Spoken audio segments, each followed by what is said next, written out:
Welcome, friends of Neptune, to a Friday night edition of the Neptune Society. Hashtag Friday Night Neptune. My name is Jared Logan, and this is Stream of Blood, a role-playing game streaming show where we do all kinds of horror, action, weird role-playing games. Tonight, you are seeing a very special edition of our ongoing Call of Cthulhu campaign, the Neptune Society, a Call of Cthulhu campaign set in the 19th century. And tonight is very special because tonight we are going to meet the founders of the Neptune Society, the first members of the Neptune Society ever, as they form the organization themselves. And it's going to happen in the year 1815 during the Napoleonic Wars. I'm very excited for this war. What is it good for? It's as dehumanizing as anything in the Cthulhu mythos. It reduces mankind to flesh and blood and savagery. It is a tentacle of evil in our society. That was a pretty good impromptu Lovecraft speech, you have to admit. Or maybe you don't. Either way, you're here, and we're so proud and happy to have you here. And I'm so proud and happy to say that tonight our players are not our regular all-star cast of comedians and actors. They are attendees of Gen Con 2020. Gen Con 2020 is online this year to prevent this the spread of that most eldritch of viruses, COVID-19. And so I am joined here in my digital space by people who are regular gamers, just like you, dear viewer, and they are going to help me tell the story of the first adventure of the Neptune Society in June of 1815. I'm going to start bringing those characters to the fore now, and those players. I'm so proud to introduce them to you now. As Judith Eastmay, a woman searching the continent for clues to her husband's murder, please welcome Michelle Kim. Hi, I'll be playing Judith. She is a wealthy British woman, recently widowed, and pretty mad about it. Yeah, good. She can use that anger constructively, hopefully.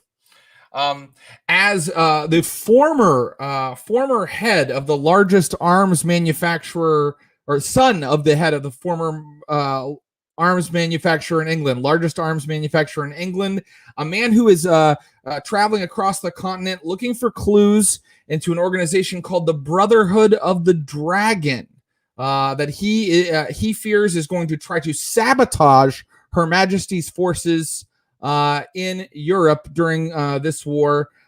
Please welcome as Darwin Galton, Mr. Fred Kessler, everybody. Greetings.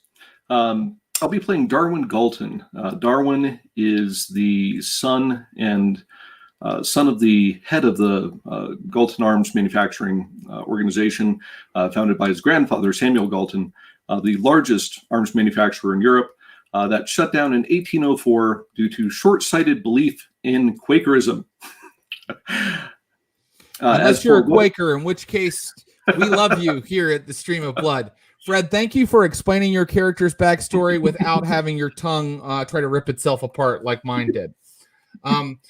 Playing a lady adventuress, a master of many different arts and skills, who's been working as a spy in Paris for the British government and has discovered that there may be some sort of threat from a secret society among Napoleon's supporters known as the Brotherhood of the Dragon. It's Amanda Golly as Abigail Lexington. Yes, I'll be playing the Honorable Miss Abigail Lexington, heiress, and she's basically just looking for something exciting, some reason to not be so bored with this endless round of social commitments. Yes. Abigail, her idea of getting out of boring social commitments is to expose herself to danger and death by spying for the British government. Is that absolutely correct? Okay, oh, yes. Great. Playing a gentleman who is a a holy man and a researcher, someone very interested in the history of certain priests, specifically a man named Arminius. It's the traveling monk, Jonathan Williams, portrayed by Orion Wiseman. Hello. Yes, I Hello. will be playing Jonathan Williams tonight. He's a real thin individual. If you looked at him, you might suspect he has a eating disorder, but really, he just doesn't sleep very much, and he read books all the time and often forgets to eat. So recently, he's been reading about Jacobus Arminius, and he is willing to brave the war and go to the continent to further his theological studies. Yes. And what did they call an eating disorder in the year 1815? Probably some sort of imbalance of humors. Either that or military rations. Yes. And next up, we have the incredible poet, raconteur, master of the occult sciences, the rake and ne'er-do-well, Lord Graham Grayson Bartlett, portrayed by Frank Gabusi, everybody. Good morning or good evening. It's so hard to tell these days. I am Lord Grantham Grayson Bartlett, adventurous spirit with inquisitive nature, looking to relieve the crushing boredom of the everyday world by dabbling in the sensual arts and the world of mystery and occult. Beautiful. And finally, what would an insane character like Lord Bartlett be without an essential and practical sidekick? He is Lord Bartlett's personal physician and something of a writer and intellect himself. Please welcome Mike Quigley as Dr. James Winston Palladino. Hello. Good man. Good man. Yes, I am Dr. James Palladino. I am rather brilliant. I speak English and Latin. I know many things about medicine and biology and libraries and studies. And I certainly take very good care of my close friend and confidant, Lord Bartlett. Excellent. You have all the opium we'll need for this trip, don't you? Of course. Anything you need, sir. Top Right notch. here in the bag. Top notch. Ladies and gentlemen, let me set the scene. So as I sort of mentioned in your intros, Judith Eastmay, Darwin Galton, and Abigail Lexington have been looking into an organization called the Brotherhood of the Dragon. Judith, your husband was killed mysteriously in the Netherlands, in the Kingdom of the Netherlands, and the local authorities said that he was murdered by bandits. But you know that your husband was researching a band of Teutonic knights who survived to the present day as a sort of heretical religion. And you and Darwin Galton thought your cases might be connected because Galton, he's kind of acting as sort of an unofficial spy or agent on behalf of the British government. And he's been hearing that something called the Brotherhood of the Dragon may be planning to sabotage the British forces here on the continent during this military campaign because Napoleon has risen. Napoleon's forces have risen again. They are marching. They are marching toward the Netherlands right now as we speak. And Darwin, you are worried that whatever this Brotherhood of the Dragon is, which sounds connected to Judith's case, it may be preparing to sabotage them. Same for you, Abigail Lexington. You also have been hearing these sort of, you speak French, so you were in Paris sort of acting as a spy there, and you heard that the Brotherhood of the Dragon, whoever they are planning something. Jonathan Williams, you kind of met them in Bruges, where you were looking through old references in Arminius about some Catholic knights who returned from the Holy Land having lost their faith in God and reverting to paganism. And you found out about a site where they own some land in the Netherlands, about miles, a short distance out of Brussels. And finally, Lord Bartlett, when you and Dr. Palladino met this party on their way to Brussels to this strange and occult site, well, you couldn't help but tag along because, I mean, this group is going to have trouble dealing with whatever they find there if they don't have a hero and occult rake on their side. So you and your friend Palladino decided to come along as well. And so now I'm going to set the scene for you. Your coach is pulling up to the location that Mr. Williams found in his researches in the hoary old libraries of Bruges. It is a manor farm, a walled compound sitting out on the flat green plains of the Netherlands. So it's a farm composed of several buildings surrounded by sort of a high wall. It looks like it would be defensible. And beside it, on sort of a low hill, rises an old medieval windmill. And you can see the windmill creaking slowly in the light breeze as you arrive on this sunny afternoon in June. In front of the manor farm and around it, you see British redcoats running back and forth in every direction, preparing for something, moving supplies into the manor farm, and generally looking like they are, prepping for battle. There are 2 British redcoats standing outside of the manor farm. You may approach this location however you like, but keep in mind what you're looking for, what's motivating your character, and I will let you know more about the site as you approach. I approach the 2 guards that are the 2 soldiers, going up to them. Soldier, looking at his rank. Captain Galton, explain to me what's going on here. The French are on their way, sir. Do you have any business at Haggadistop Farm? Who speaks Dutch? Okay. These 2 speak Dutch, and when you hear Haggadistop Farm, you're able to translate the strange word Haggadistop, and you realize that Haggadistop has a meaning in English. It means Lizard Hill. I don't like that.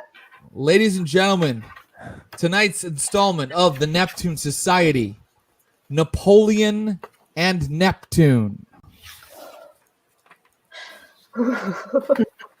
Okay. So, the French are on their way, the guard tells you, and then he asks you if you have any business here. Galton? Yes, there's a plot against British soldiers. I've been sent here to help weed it out. I would need to talk to your commanding officer to say more. But what do you mean the French are coming? This isn't the front. In fact, it just became the front, sir. We have some intelligence that they may be headed for this location, and we're to keep it garrisoned and well fortified. And I'm afraid I can't let you see the lieutenant. It's just not the right time, sir. Fred, you know what I'm about to ask you. Mm-hmm. I'm about to ask you to roll some dice. I think if you'd like to see their lieutenant, I'm going to need a credit rating roll. Absolutely. Credit rating, of course, what is your credit rating skill, sir? Credit rating is 50. Not bad. Credit rating is the skill that lets people know that you are a man of status, a man of authority, a man of means. If you can roll your D100 under 50, they will. I will also pull out my commission papers. Very good. Before I left, I was a commissioned captain in the British Army. Okay, great. Success. Very good. Okay. So they go, they look at the papers and they go, and all these people are with you? Yes. Very good. Well, then I'll get the lieutenant. And soon a very harried man of a very effete effect appears in an officer's clothes, and he says, hello, I'm Lieutenant Enright. Lieutenant Enright, help me understand what's going on here. I've been sent to stop a plot against the British military. I'm Captain Galton. A plot, you say? This is what's going on. This wasn't near the front. Why is this location being attacked? We believe that Napoleon has changed his position, and this has become a crucial flank. We have to keep this farm defended and garrisoned at all costs. But what plot do you speak of? I'm afraid I don't have time to deal with theories of conspiracy. You must convince me that you have business in here, because I have a lot of very busy soldiers doing very important work. Look, Lieutenant, I remember back in the day when I was just a lieutenant as well, when the British government, when His Majesty sends somebody to deal with a plot against the government itself, you have to treat it seriously. Okay. Napoleon's in league. What skill are you bringing to bear here, do you think? And would anybody else like to talk to the lieutenant, or do you like the job that Darwin's doing? If you do, that's completely fine. Abigail will probably step forward. English? Well, wait. Let me deal one at a time. So, Darwin, do you have a particular skill in mind that you'd like to bring to bear on this, Lieutenant? Persuasion. Persuasion. Okay, and let's see if Abigail can help in any way. Abigail is a spy for the British Crown currently. Abigail, what were you thinking? Really, Lieutenant, this doesn't need to be all that difficult. We are working for the British government. God save the king. Or is it a queen now? Sorry. It is a king. Yeah, go ahead. Still the king, right? And if you could be ever so kind to let us continue our investigation, this is of vital importance to keeping our soldiers and our army safe. All right, so it looks like we're civilians out of the teaming up way. a little bit here on our friend the lieutenant, and that could help you. What skill were you using there, do you think? I was Abigail? trying to charm him a little bit, bat my eyelashes at him. Okay, here's what I'm going to do. I'm going to allow you to charm, and if you succeed, I'm going to allow Darwin a bonus die on his persuade. What is your charm skill, Amanda? My charm skill is 70, and I rolled a 12. Well, now that's an extreme success. So, Darwin, please take 2 bonus dice on your attempt to persuade the lieutenant, because he seems quite taken with the patrician air of Abigail Lexington. The way that she acts, like even though you're in the middle of a war zone, nothing is wrong. It's just another day in the park. You have put the lieutenant a little bit at ease. And now, Darwin, would you please make your roll? And you know how a bonus die works, right? You just roll that tens die again if you need to. Hard success. A hard success. Ladies and gentlemen, not only does he grant you entrance into the manor farm, Lieutenant Enright would like to meet you later to discuss this plot against the British Crown. He believes that you are here on very important business. He needs the details. He doesn't have the time just at the moment, but he would like you to meet him at 0900 hours tonight to brief him on this. But you have his permission to move about the farm. Thank you. The guards push the doors open, and you are looking at a manor farm. This is the old type of construction that you'd find out in the rolling hills back before there were highways or power lines. Every stone was personally set by hand, so the buildings have a little bit of a crooked look to them, but you can tell that every stone was kind of put in place by someone who built this place by hand. There is a large farmhouse, there is a well, and then there is the hill beside the farmhouse with the windmill on it, and that is reachable a little outside the walls. So you can leave again and go over to the windmill if you'd like. Let me know where you would like to look and who you would like to talk to. There are many British soldiers running about who could answer questions if you had one that you think that they might know the answer to. And it is now your game. Let me know. Are there soldiers by the windmill as well? Actually, that's a really, really good question. I think that you should roll your spot hidden, Judith Eastman. Your spot hidden. Spot hidden. Let's see what my score is for that. Okay. What is your spot hidden skill, Judith? It is 45. Can I use 5 luck? I got a 50. You may. Okay, so I will make it then. You notice a British soldier coming out of the windmill, and you notice just for a second, you get lucky. The sun reflects off of something that he has pushed down into his coat. Something kind of sparkles for a second, and you notice him kind of look furtively both ways before he leaves the windmill. What direction is he going?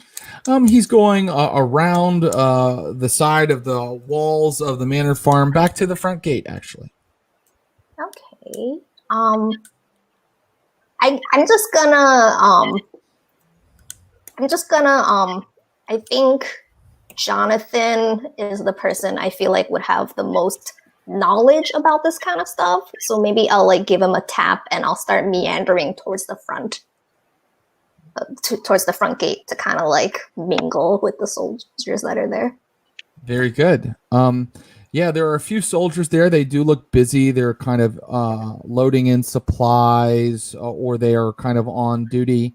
But you do spy the soldier you saw exiting the windmill kind of marching in, he seems like in a hurry, like he's marching toward the house. Judith, I love a stroll through the countryside, but I was looking around for any sign of religious use of this property, and I haven't seen anything. It seems like perhaps you found something. Rather than the property, why don't we worry about the heretics on the property? And I try to, as subtly as possible, point out that specific guy. Great. So Jonathan, if you'd like, you may roll your spot hidden or your sleight of hand. Actually, you don't have any sleight of hand if I remember your character, so it's probably better to roll spot hidden if you have any. Let's see here. All right.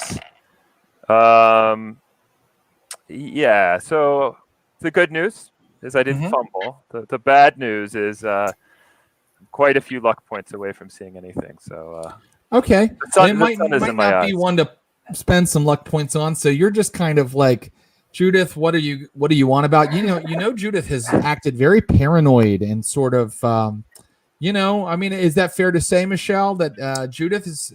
She is. She's got pretty high charm, so she's pretty good at not looking paranoid. But people who have traveled with her definitely notice like that. Underneath all her social grace is like this very like burning, seething anger, and especially Darwin and Abigail know like she does not care about finding information so much as just killing all these guys as soon Whoever as she hurt can. her husband. Yeah, right? she's gonna find out who did it, and she's gonna. Judith, it's hard to tell what is truly in a man's heart from just a casual observation. How do you know he is a heretic without talking to him? We should not jump to conclusions. For every man and woman has a choice in life to follow the path that they choose, and hopefully that path will bring them to God. Yes, and sometimes they take the wrong path, and I will be at the end of that path. But you have a point. We do need evidence, and I will say that man was hiding something in his pocket, and he seemed rather ill-mannered for some reason. I want to know more about him. We're going to figure this out one way or another. Would you like to approach which way the is that gentleman? soldier going? Which way is that soldier going? He's going into the farmhouse now. Does he look like a private? Do. He does. He looks low. He's low rank. Yes, Okay. Lord Bartlett. Yes. I will steadfastly approach the man. Very good. He makes no notice of you unless you are you going to step in front of him, pull him aside? With my cane, I just tap him on the shoulder. My good man, I see you rushing into the windmill. Say again? I say, my good man, you of His Majesty's finest army. Are you here to fight the French? Indeed, I am, sir. Have you And seen much I battle? must be about it, if you don't mind. Where are you rushing off to? Everybody else is rushing off elsewhere. I'm supposed to replace those who are on guard duty down below, sir. Down below? Yes, in the cellar, sir. What's down in the cellar? We have prisoners, sir. Prisoners who held the farm before we came here. The French variety or the Dutch variety? Of the Dutch variety, sir. Ooh. And Lord what have they Bartlett, while done? you are talking with this man, since you are so close up, you may make a spot hidden roll if you like. Alrighty.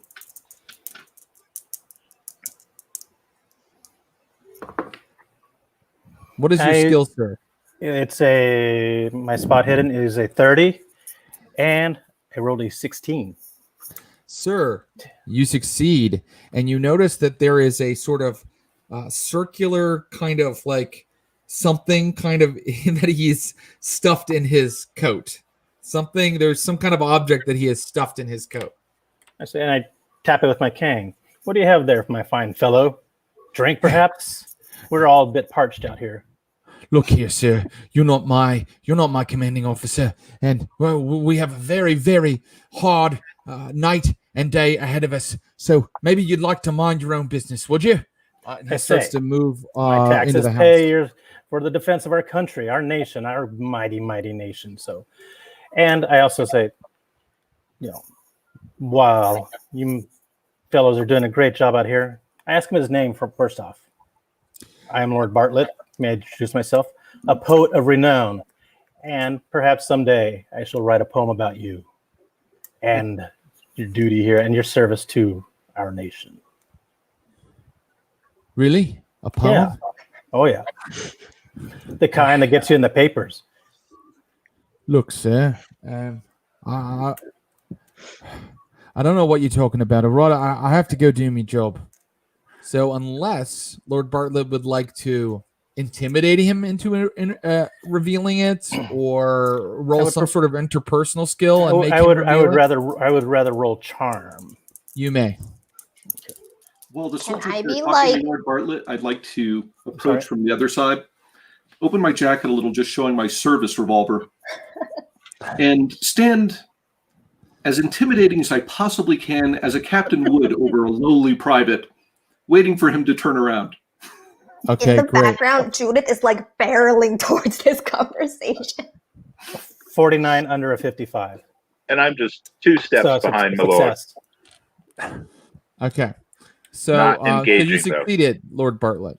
Mhm. So here are the two things that I will say. I will say that Lord Bartlett has charmed the man and kind of gotten into his good graces.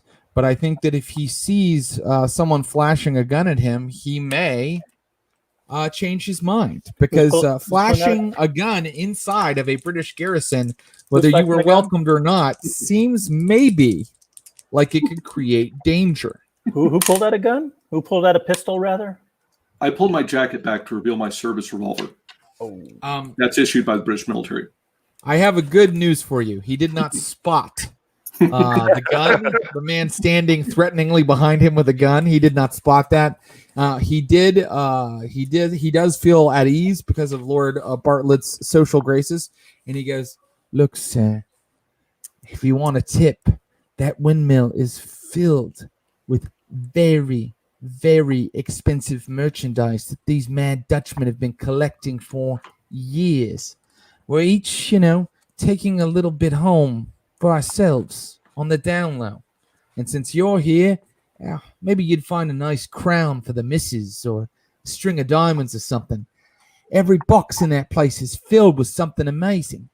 And then he pulls his jacket open, and you see he has like a plate, but it's got like jade mosaics on it, and it looks quite old, like it might be from someplace far east and from a long time ago.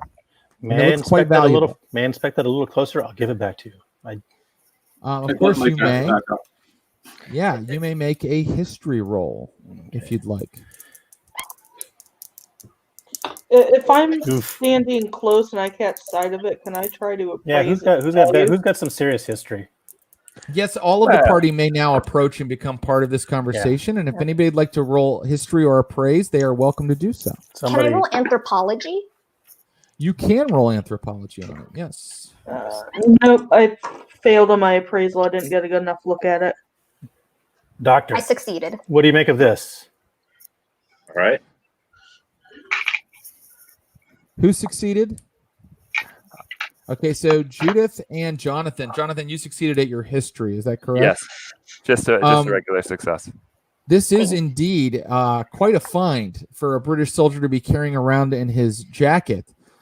This is of Byzantine make. And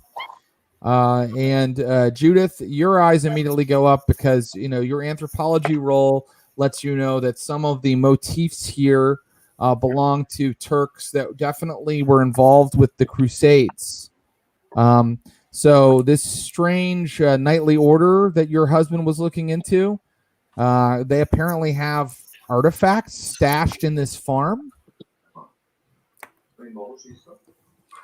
So now our friend, who you asked his name, by the way, and his name is Private Billets.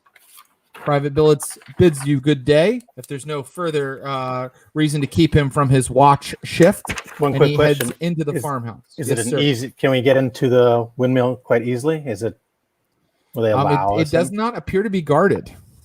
It just Looking what all the Thank you, soldiers are Private. doing, does it pardon look me, like- Private. Is there a medical officer amongst you?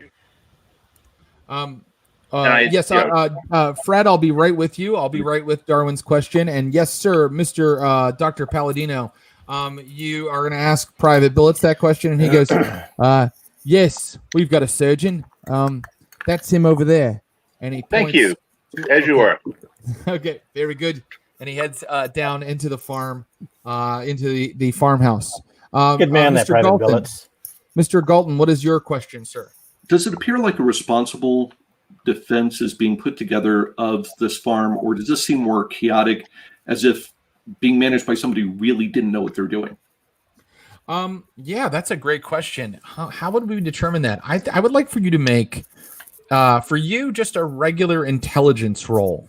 Actually, make an education roll, I think, because this is very much to do with how you were educated, right? Extreme success. Very good. This looks like it is a bit hurried, but it is being done professionally and competently. Okay. However, you know from your time in the armed forces that soldiers, being soldiers, they do tend to loot the locations, especially British soldiers of this time period, loot the locations that they come upon when they see an opportunity. So, what is our next area of inquiry, ladies and gentlemen? To the windmill, Well, perhaps? I'm wondering if we can talk to those prisoners, Yeah, the Dutch prisoners.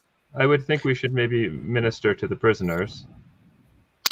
I leave it Yes, up to you. yes, You sir. can split the party or all stay together. If you split the party, just know that I'll have to quickly take scenes with each of you as you go about and ask questions, or you can all stay together and bring all of your skills to bear in each scene. I'm concerned think that there's maybe- something of importance being taken from the windmill. Dr. Maybe Palladino, to the windmill, prisoners perhaps? probably aren't going anywhere. Yeah. What do you think, my lord? Without paying attention to anybody else, because I'm just kind of, it's my idiom. Mhm. Take my cane, point at it to the windmill, assuming Okay. everybody's following me. I'm just And- thinking now. My And assumption is sometimes that we have to minister to Lord Bartlett, so I guess we'll follow him. It's fine. We'll have things to talk with the prisoners about. Very All good. right, I would just, as we go towards the windmill, I would just like to ask anyone, what is the surgeon's name, so I can come back to this. The surgeon's name is Penbrook, All right, thank and you. he's more, Whoever- and he looks like he's more of a sawbones than a fine physician like yourself, sir. All right, does he look like is he in military uniform or is he civilian? He is in military uniform, All right. but he looks Probably- like he's seen a couple campaigns. he's probably the one All right. covered most in gore. Good to know. Lord Bartlett, you move with urgency despite your turned foot, and soon you and Lord Bartlett has a club foot, everybody, and soon you and your party have arrived at the entrance to the windmill, and I would like listen rolls from everybody.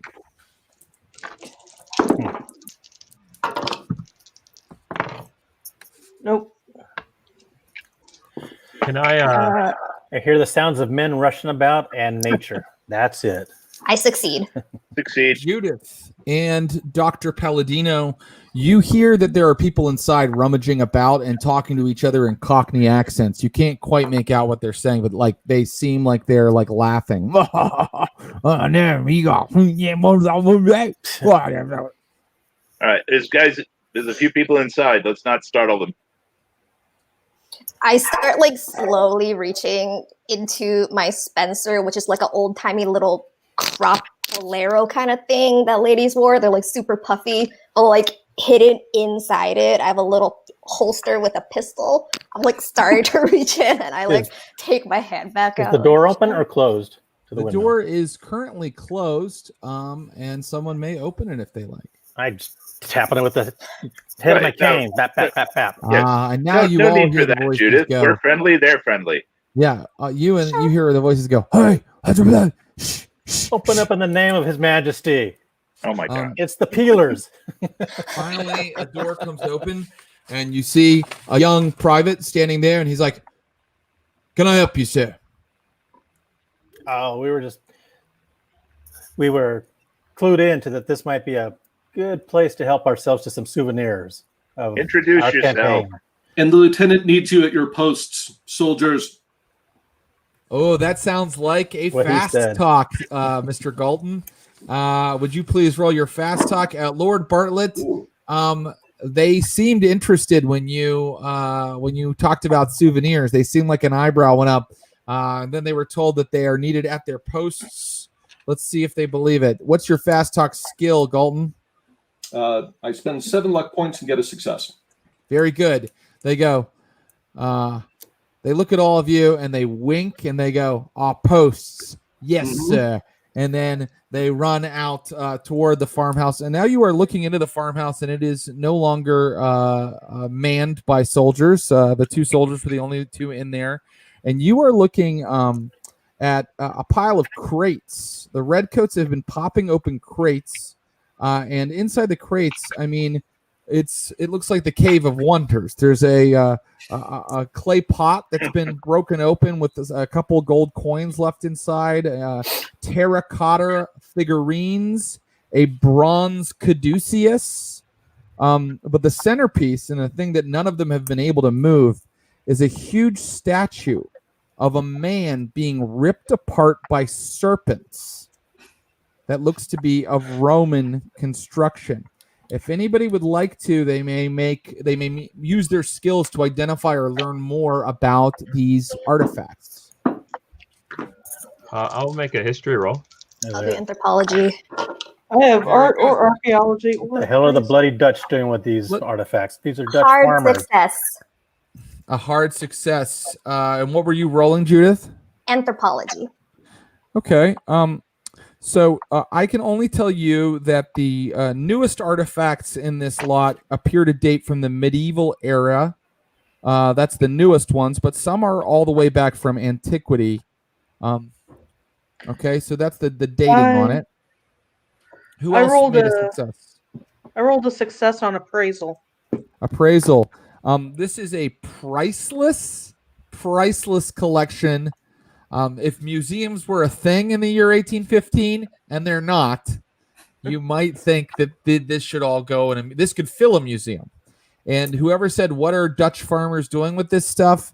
Made a very astute observation, and may check their spot hidden skill. All right. I'll give it another shot. Jonathan, you speak Dutch, correct? The name yes. of the hill, what does that translate to? Lizard Hill. Success on my spot hidden. Spot hidden notices something interesting.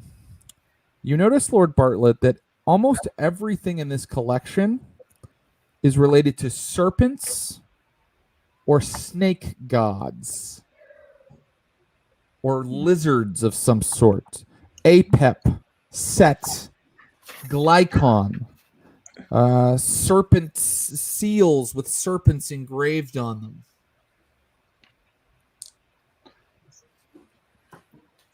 anything Judith is portable, just- small and portable, like amulets or something, or anything like that. With Yeah, what I these just sorts mentioned of was like a seal, which is kind of like a stone with like a snake carved into it. That's very portable. okay. There's a couple gold coins laying on the floor. The similar is like I just show it to the rest of the gang. Say, I think we need to talk. Who knows who speaks Dutch? I think we need to talk to these guys. I do. That looks older than Dutch, though. Anything in does. Latin? It does These not look. are It very does not look old. Dutch manufacture. Is there No, anything, these are very anything old. These written are in Latin, priceless. perhaps from the These Roman? are- Yes, all of this is absolutely priceless. Like you'd expect to find it in the palace or under Dr. guard at the Palladino. tower. Dr. Palladino, you're asking about Latin. None Yes. of this really is written stuff. It's all kind of like, artifacts. Except maybe if you'd like to look more closely at the statue to see if there's any writing. What about at the base of the large Roman statue? They spoke Right. Latin, I believe. Right. Good thinking. Okay, absolutely. And in fact, you do find a Latin engraving at the bottom of that statue. Shall I? Yes, Yes, please do. Please roll your I Latin. flunked Latin. 16, a hard success. Okay. So it says that it says lekun, being punished by the gods. This statue depicts lekun being punished by the gods. Lekun is the figure being torn apart. That's right. Okay. Well, this explains the French interest. Napoleon's obsessed with occult artifacts. Oh, it looks like heresy to me. I mean, and paganism. I see not a true religious artifact or marking anywhere in this collection. That's true, Jonathan. None of it seems to be Christian at all. Paganism it may be, it could still be used to fund a war effort. Is there anything in here that looks weapon-like? That's a great question. Yes, there's a spear. Okay, that's a little too big. I can't take that. What about anything that's more lizard or dragon-like?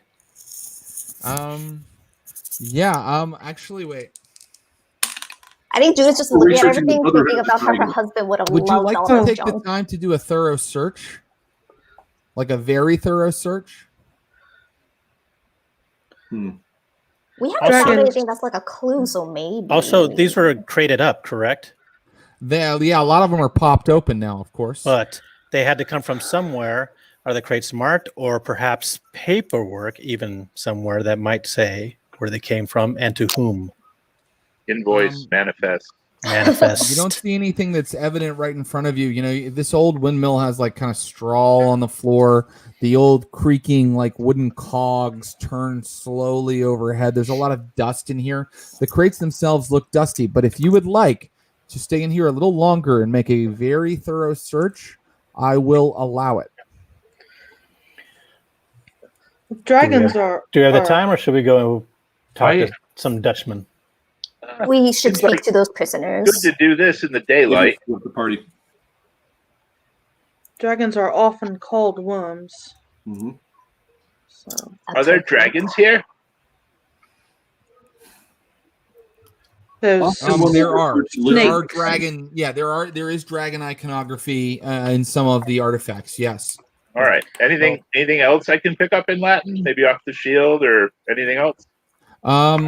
I don't think so. Not without. I think that everything that has been, very evident and obvious from just kind of walking amongst the boxes. is But if you would like to start pulling everything out, kind of, cataloging it, then I can. But that's going to be what I call a thorough search. I'll require like a couple more skill rolls from you guys, Yeah, and it will take time. I'll do a little more thorough search, looking for manifest, perhaps that sort of thing. Oh. I'll help. I was him. just thinking if any of them found something with writing that they can't read, they could bring it to myself. And who else speaks ancient languages? You might be the only one that speaks All Latin, right. Doctor. Good thing I know, that you but are there's here, Greek, right? there's Hebrew, there's Right.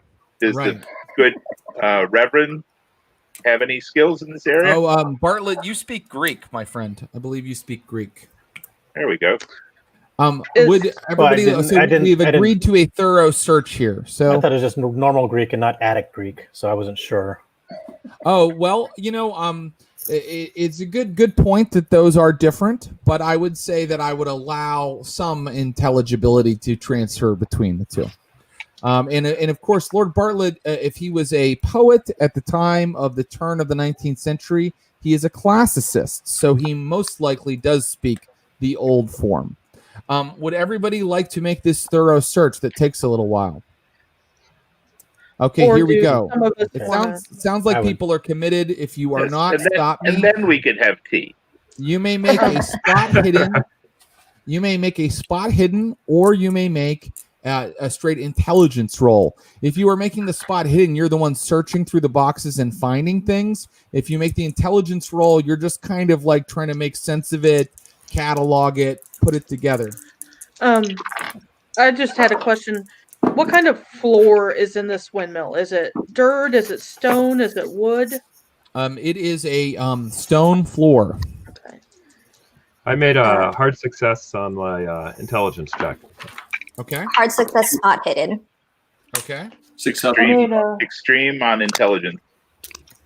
Okay, I just root around and get dirtier. No problem.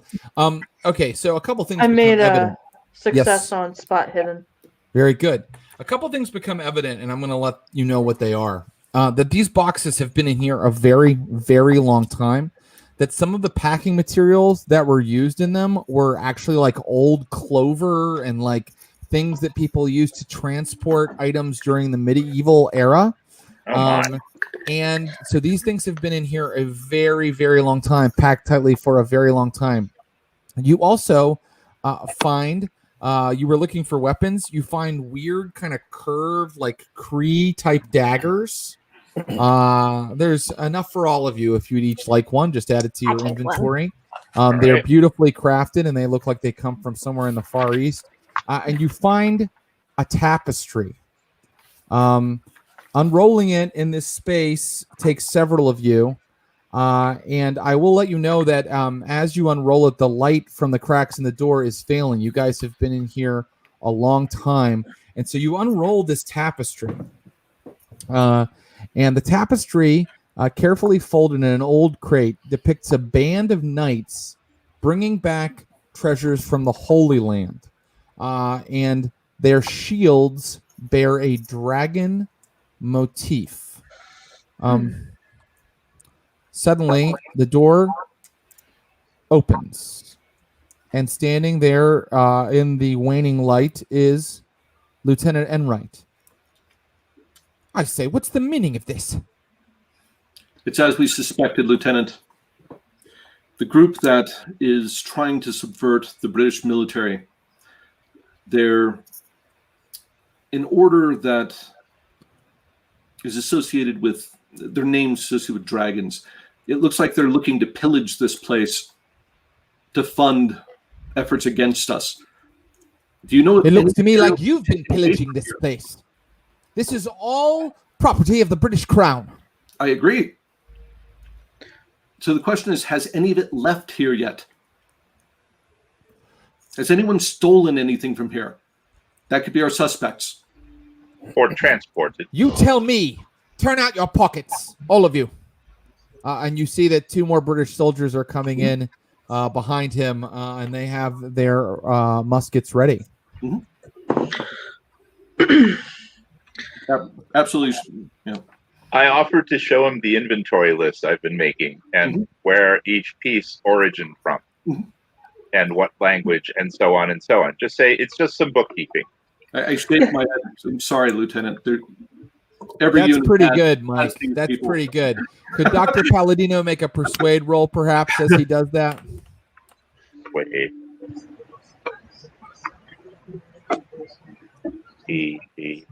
Persuade. Oh, this. If there's some other way we could spin this, I don't have much persuasion. I'm a bit of a facts man.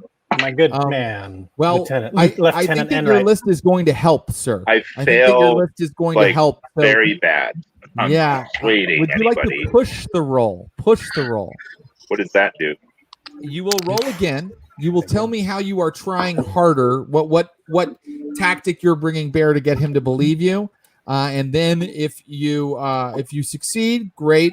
You'll roll again. If you succeed, great. If you fail, something even worse happens. Oh, all right. I would like to push using my library knowledge and show him how I am cataloging this, and that this is, of course, for them. We will not keep this. I think that's really smart. That wouldn't be a push though. That would be using a different skill, right? When you push, you use the same skill. So, Okay. but if He you'd has like no to use your persuasion. library use instead, All right.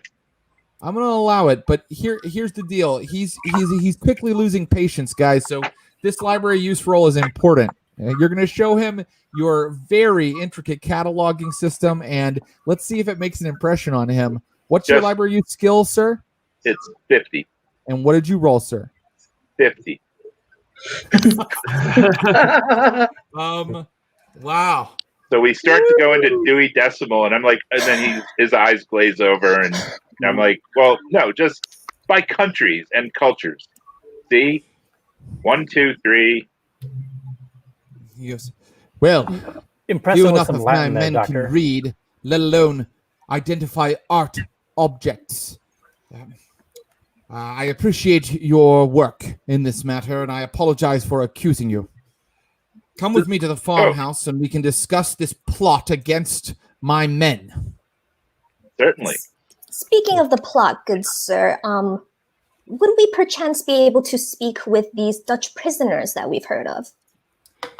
I suppose you might, although they're mad, the lot of them. I wouldn't recommend having much truck with them. I believe that they are a degenerate lot who's been involved in things that a lady should not trouble herself with. Oh, I think I've troubled myself with much more than you can imagine. Lieutenant, You while I guys agree are with having this conversation as you walk down the hill back to the manor house. He says, well, then I suppose you could have some time with them. They speak English, but they refuse to out of obstinance, and we haven't been able to get anything from them. They were scheduled to be executed, but we've had more important things to get done. Perhaps I can help you. I am skilled with all things, all matters of body and mind. Perhaps I can put them at ease somewhat, and we can learn something, and they can calm down. Yes, inject them with something. So, Very well. Yes, we'll share the opium. He takes you through the kind of like kitchen and living area. You know, this is a humble farm where they kind of have almost in the old medieval style, like a place where the pottage, the big pot burns on a stove in the center of the room, and there are chairs arranged all around it. Past that, into like a very cramped corridor, there is a set of stairs and an open door going down into the side of the hill. It like goes down under the farm, and it toward the part of the landscape where the windmill is. And your friend Private Billets is standing near this door. would it be possible before I left to pick up a small necklace or medallion? Out of that collection. Yeah, just as we left, like we're shoving boxes and closing things, and just palm something. I think that it is possible, sir, if you make an intelligence roll for me right now and you remembered to do it. So the area that goes to the windmill that's attached to the house, does this look like part of the original construction, that this has been here for a very long time? Or is this a recent addition? Yeah, it's a good question. Give me a archaeology roll. Yes, I made a base roll. Okay. Then, sir, you have a medallion. All right. A finely worked golden medallion, probably Egyptian in origin, depicting a snake. It's important that it's on a chain. It is, sir. Thank you. I spend 5 luck to make it an extreme success with an 01. Oh, very good. I'm okay with this basic one. This hill is very old. and it looks like the hill might not be entirely just geographical, that it may have had some man-made element in it, and that the farm was built on top of it later. Gotcha. Your archaeology roll is so good that I can tell you that the farm probably dates from the 15th century, the 1400s. Okay. Lieutenant Enright is allowing you to go down into the cellar. Is everybody going? Yes. Of course. Yes, and I continue to fill his brain with library stats. Is the guy good. at the front the guy I spotted before? In Yeah, case private anyone else wants to do side things. That's correct, Judith. The Okay. gentleman who's guarding this door is the guy who you spotted stealing. Okay, I'm gonna give him kind of a dirty look because I still think he's suspicious. Great. And I give him. He I kind just of give like him- there's a one bead of sweat goes down his head because his commanding officer is right there with him. I just give him a big wink and say, "Good work, Private Billets," and tap him on the chest with my cane. Very good. Let me know who's going down into the cellar to talk to these prisoners. I feel like I owe it to the prisoners to talk with them and see if I cannot set them on a better path. Very good. And I I think they owe me to tell me bring who down killed my my husband. doctor to visit them. I'm coming down to keep Judith from, dissecting one of them. Going nuts. I guess I'll just ask, who is not coming down? Let me know. Okay, great. Everybody is kind of descending into the basement, and so of course they quickly take note of you. First of all, this cellar, it immediately you have to go 30 feet down on these little rickety wooden stairs, and it's very tight because it's like a root cellar or whatever, and you're all kind of like bending down a little bit depending on your size to kind of not hit your head in the roof. And there's already 3 guys in here. One does not pay attention to you at all. He is quite large, and he is engaged in beating his head repeatedly against the stone wall on the back of the cellar as he mutters in Dutch. The other 2 kind of perk up and look at you. One is a small man with kind of a hungry gleam in his eye. The other one looks a little bit more calculating as he watches you all enter. And they are waiting for you to speak.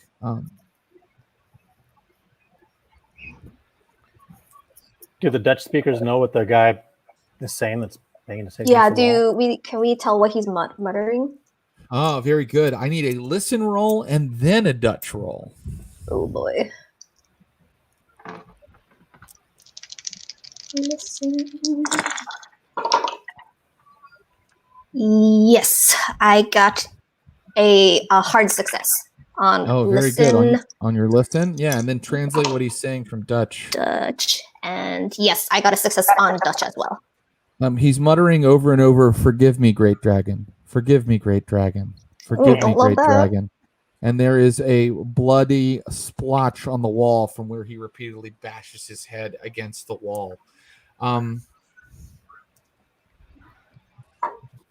Would you like to see these guys? Sure. Yeah. Yes. Oh no, actually, okay. Sorry. I was looking if we have a visual. Yeah. Show one of them. Yeah. Oh no. Is that No! a hungry gleam? Oh my gosh. I think that's for our headbanging friend. Oh, all right. Nope, that's not the headbanging friend. Actually, Oh, that's No. That's the guy with the hungry gleam. That is correct. Okay. This is bad. And Look you at my said there hands was like- a third. Dr. Palladino, go attend to these fellows and see if you can put them to rights. And they look mostly harmless. Okay. You said there was a third. Is he notable or talking? There's a smaller guy, a calculating guy, and a big guy. They're not talking. They're waiting for you to speak. They're kind of eyeing you suspiciously. One is kind of looking at you like this, and the other one's kind of like looking back at you. What would you like to Okay. say to them? What would you like to ask them? What is wrong with your friend? The one with the hungry gleam in his eye goes, there is nothing wrong with him. He is upset that we are being treated so roughly by the British curs.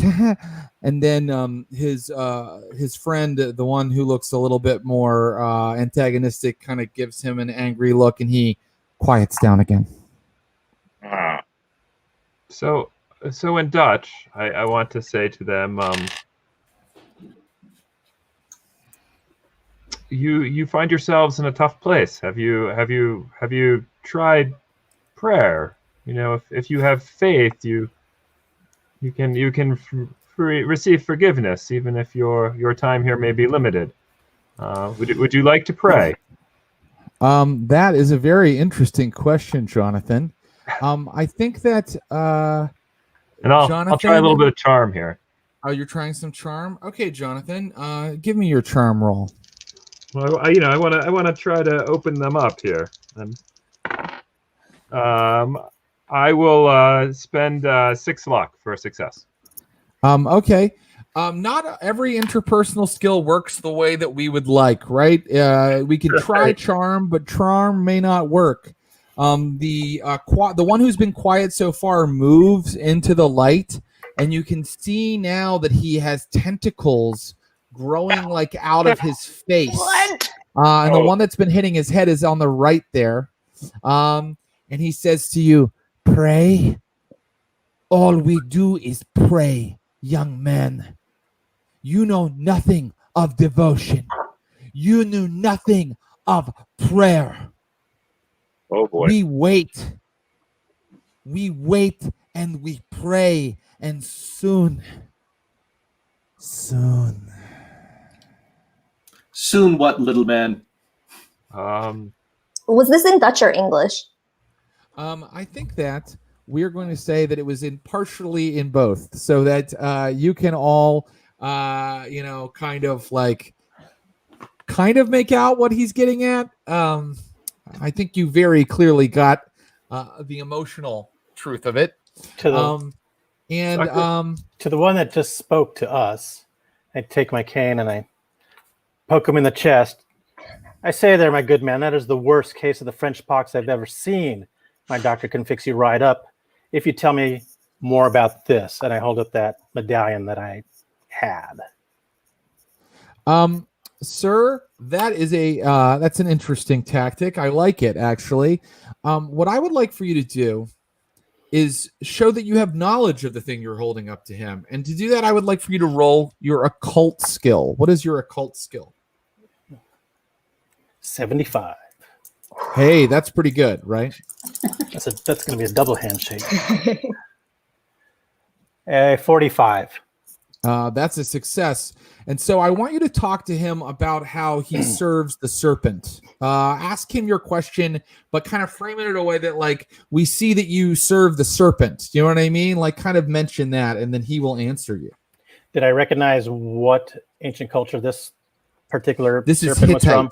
Hittite. Hittite. Hittite. Okay. And does it have a name? The Hittite serpent god? This is just a serpent seal, but you can kind of just improvise it. You're not going to get anything wrong. I'm not going to be like, all right, you picked the wrong god. So what kind of keeper would I be if I did that? is this a god to you? Is this who you've been praying every day? And why? Okay. Why So have it's you been? Why do you devote yourself to this corrupt, heathen, pagan god? Oh boy. I You know, just Lord take I was Bartlett, my, worried there about Bartlett, but I don't think that's the way to talk to this guy. He goes. I take my flask out of my purse and just take a sip and put it back in. He approaches you, Lord Bartlett, very slowly, and he smiles in your face, and he goes, "Corrupt, heathen. Those are words that you use. I do not have words for corrupt and heathen. Those words, those ideas have no meaning to me. And what I would like to do is I would like to call for who grabbed a dagger earlier? Who grabbed a dagger? I think we all got one. So let's see here. Even Also, Jonathan. an important setting question: are they bound or chained as prisoners at all, or are they just walking around? They are walking around down here. There's really no way to get out of this cellar, and so they're just sort of moving about. As you could see from the drawings, Okay, they seem to have... that does change the dynamic a bit, though. It certainly Dr. does, Palladino. Dr. Palladino. And what I would like to say is, because you have asked that question, you may tell me how you are situated in the room right now. I would be behind Lord Bartlett and behind perhaps Mr. Galton or the Reverend also. And I was starting to get my medical, like a magnifying glass and something to poke and look at the tentacles out. And then as it becomes evident that they are free moving, I back off. Very good. That seems like a wise choice. This gentleman, Still, it had, like pokey thing and, I still magnifying keep glass. my cane's distance. It's like just pushing them away. It's like, that's close enough there. All right, social distancing on tentacles. we have been made Ready, Dutchman. privy to truths, the truths that burn and that bind. So the danger actually isn't coming from him. He is standing back. He is keeping his arms away from you. I would like the people that have daggers. Could you raise your hands again for me, please? I think it's everyone took everybody. one. Everybody got one. Okay, very good. I think that I want a spot hidden from Abigail Lexington. 28, so that's a success. It is a success, and it beats Horta, who is one of the men in the cellar. It beats his sleight of hand. He rolled a 39. And so you realize that he is pulling your dagger out of your jacket, like very carefully, like a pickpocket, while Anton, the guy that's talking to Lord Bartlett, is making a huge scene. Horta is very carefully pulling your dagger out of your pocket. You've spotted him before he's able to do that. And so now we will go in Dex order because something horrible has just happened, or not horrible, but some action is about to take place. Now, I will let everybody know that in terms of combats, I don't always like to go till it gets boring. I don't actually like to go all the way, until all the HP are gone. So make specific choices of how you would like to change the scene when I ask you for your action. I don't think anybody said that they had firearms drawn. Is that correct? I don't believe that anybody said that they had. So drawing a firearm will be an action. And we are going to go as you do in Call of Cthulhu in Dex order. And but before we do, I want to know how Abigail, I think Abigail, you spotted him as he was trying to pick your pocket. So you get to act first, and that's what will start this potential combat. What do you do when you see this? Has he actually touched the dagger, or is he just reaching into my... Oh, he's got his fingertips on the pommel and is like sliding it out of your jacket. Yeah, I grab the handle and take a step back away from him. Okay, so suddenly Abigail like jerks back with like her dagger in her hand, and that's when everybody can start acting. Lord Bartlett, at Dexterity 70, you go first, sir. I take my cane and just shove my customer back against the wall. It's like, I say, you ruddy Dutchman, that's enough of that. I knew you couldn't be trusted. You keep this. I say, you ruddy Dutchman, that's enough of that. Gets you plus 5% to your fighting roll. Okay. And you may roll it, sir. Okay. Don't tell me what you got yet. I'll come back through everybody and find out how they did. Judith Eastmay, what would you like to do? I want to I think I would have been like a little upfront because she's very interested in talking to these people and she speaks Dutch. I want to kind of squeeze up so I'm next to Lord Bartlett and like kind of put my hand on the cane a little, like lowering it slightly. And I want to say to the guy in Dutch, tell me who taught you how to pray. Very good. I think that you need to give me a persuade roll. Like this is about to turn into a fight and you are kind of trying to de-escalate it. So we'll see how you do. Jonathan Williams, what would you like to do? I'm also Up front. out of sorts, seeing that everybody seems to be moving to violence. So I will say in Dutch, unaided by the Holy Spirit, no one can find grace. Let me be that conduit. Let us not go to blows here. So I will try to, You preach may also to the roll a cultists. persuade, and I just want to say I love how hardcore Orion is playing his character. Even though these guys are obviously some sort of Cthulhu cultist coven, he's still offering them the grace of Jesus Christ. I'm just trying. Abigail Lexington, you can take an additional action now. So what would you like to do? Well, I just grabbed the handle not to draw it out, just to pull it away from his hand, but I'd probably, put it back in my pocket and draw my gun instead. Okay, great. You can draw your gun if you'd like this round. Keep in mind, you can also usually move, ladies and gentlemen. So but it is very cramped in here. I might ask for a roll to get around people or to get out. But drawing your gun, of course, does not. That's just your action, and that's no problem. And then Dr. Palladino. Look out, it's getting hostile. No need for this. And I back towards the stairs and try to get a hand on the railing. Very good. And then Darwin Galton. I draw my flintlock, prepare it, walk back to the stairs, say, this calms down right now. An intimidate roll, sir. I think an intimidate roll. I'll allow you to do the intimidate roll and draw your gun, of course. And now, and then after that, we'll go these guys, these prisoners. So I want to see how everybody did now. Lord Bartlett, how did you do on your fighting roll with plus 5%? 001. Sir, you push him back like boom, and you push him off his feet, and he goes flopping down into the dirt near where his friend continues to just bash his head against the wall. And I keep Judith, the cane there on his chest, pinned to the ground. Oh, you have him pinned. Absolutely, you have him pinned. You've got him completely pinned, and you did it like with incredible grace. You were like down and pinned. And now, Judith, how did your persuade roll go? So I guess this happens after he does the push. So because he does have Dex order before you. Yeah. So so instead of like lowering it, I'm just kind of like holding it, like relieving the pressure a little, and I got a 2. Oh, damn.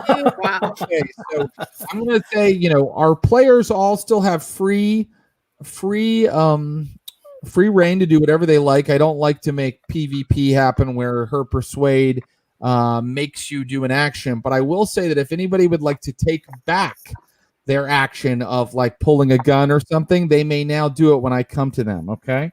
Because she is being very persuasive, but it is up to you. It is up to you. And then we come to Jonathan Williams. How did you do on your persuade, sir? So I got a 42 on a 55 persuade. So I got a regular success. But in light of Judith's speech over there, I may be speaking in a slightly quieter voice. But it is still important that they know that there is another option here. Very good. Abigail Lexington, are you going to still pull your flintlock?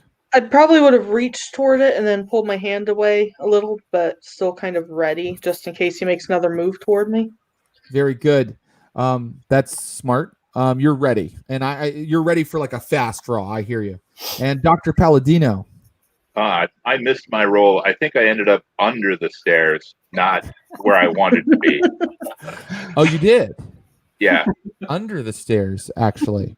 Well, just, trying to interpret what does it mean when you miss your dex roll and you're trying to just reach for a railing. I think that sounds right to me. It sounds like maybe you were trying to reach for the railing. Dr. Palladino kind of stumbled. His bag maybe fell onto the ground, and Dr. Palladino kind of fell into like the dark part of the cellar. And what I would like from Dr. Palladino right now is to make a power roll. And then we come to, and I'll find out how that went in a moment, Dr. Palladino. All right.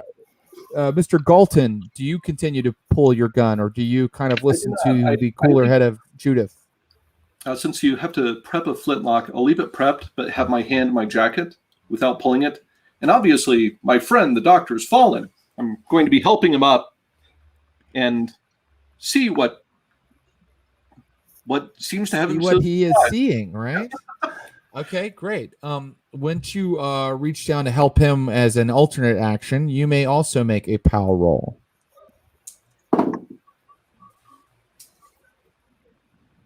Success. You hear over in the reason you hear this. Wait, how did your POW roll go, Dr. Palladino? I failed. I'm You like failed. trying to hold on to my magnifying glass, my bag. That dagger is unwieldy and weighing me down. Galton, you hear nothing. Okay, you hear nothing because you succeeded. But Dr. Palladino, through the walls, like literally like vibrating through the walls, as that guy is hitting his head against the wall, you've kind of come up here to another wall. You're far away from him, but like you can feel the vibration of his head hitting it over and over. And then in the vibration, you can kind of hear him saying, "I'm sorry, great dragon. Tell me your bidding, great dragon." And then through the walls, you hear, "Bring me blood. Bring me blood. Bring me blood." And it feels like a vibration in your bones, and I need you to make a sand roll. Okay.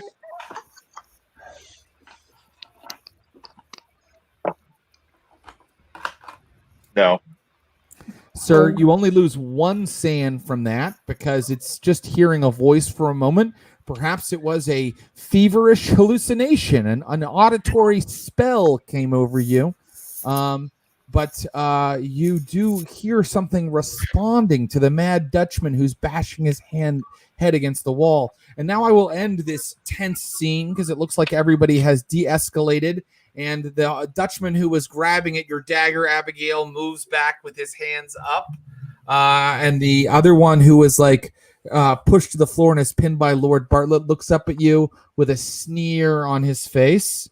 And you have stopped their attempt at escaping and perhaps doing something more awful. So good work, everybody. But I will say, and I'm saying this as the keeper, unless you have an excellent idea for how to go about it, it's probably going to be quite tough to get them to talk more right now. Does he answer my question about who taught them to pray? That's a great question, Judith. That's a great question. Let's see if he does. Oh, well, now he does answer the question. And the answer doesn't come from the one who's laying on the floor being pinned. It comes from the head basher. He turns to all of you, and you see that his face is now, his nose is broken, his head is covered with gore, and he looks at you, at Judith, and he says that the dragon taught us how to pray. The serpent, we are all his creatures. We are all his flesh. He demands blood, and he will have it. He will have it. And that's when his friend's like, silence, Stephen.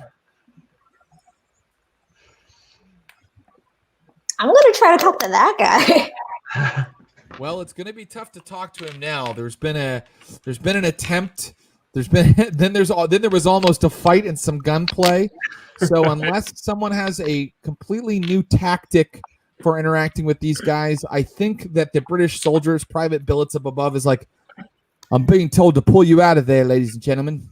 What if we take this one up? Just one moment, Private. One second, darling. What if we take the big guy out Get of away here? from the wall. Does it look like he's just beating his head in a rhythm, or is he like trying to make himself bleed? It looks like he's beating his head in a rhythm. He's not trying to kill himself necessarily. And he's not Or he'd tentacled be up, dead is he? already. He doesn't have any tentacles coming out of his face, does he? Oh yeah, he's got does. some tentacles too. The second photo you saw, illustration where there were tentacles, that was him. And yes, that's him, the bald one. Should we take him out of this prison and away from the fella I've stuck to the ground? Can I do something crazy?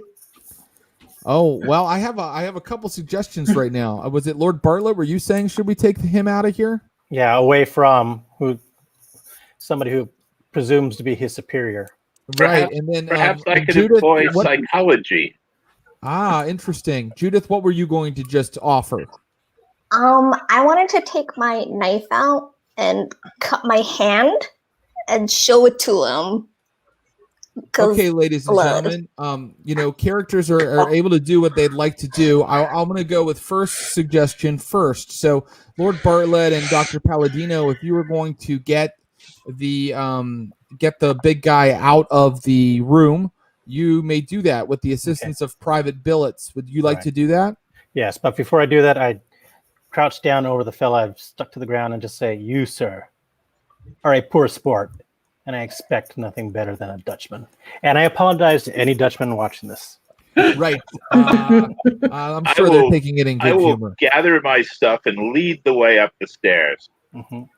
Very good. So Perhaps we have some drugs that might, persuade our friend. interesting. Yes, So- I'm not retreating at all. I'm leading the way out of here. And we're gonna There we go.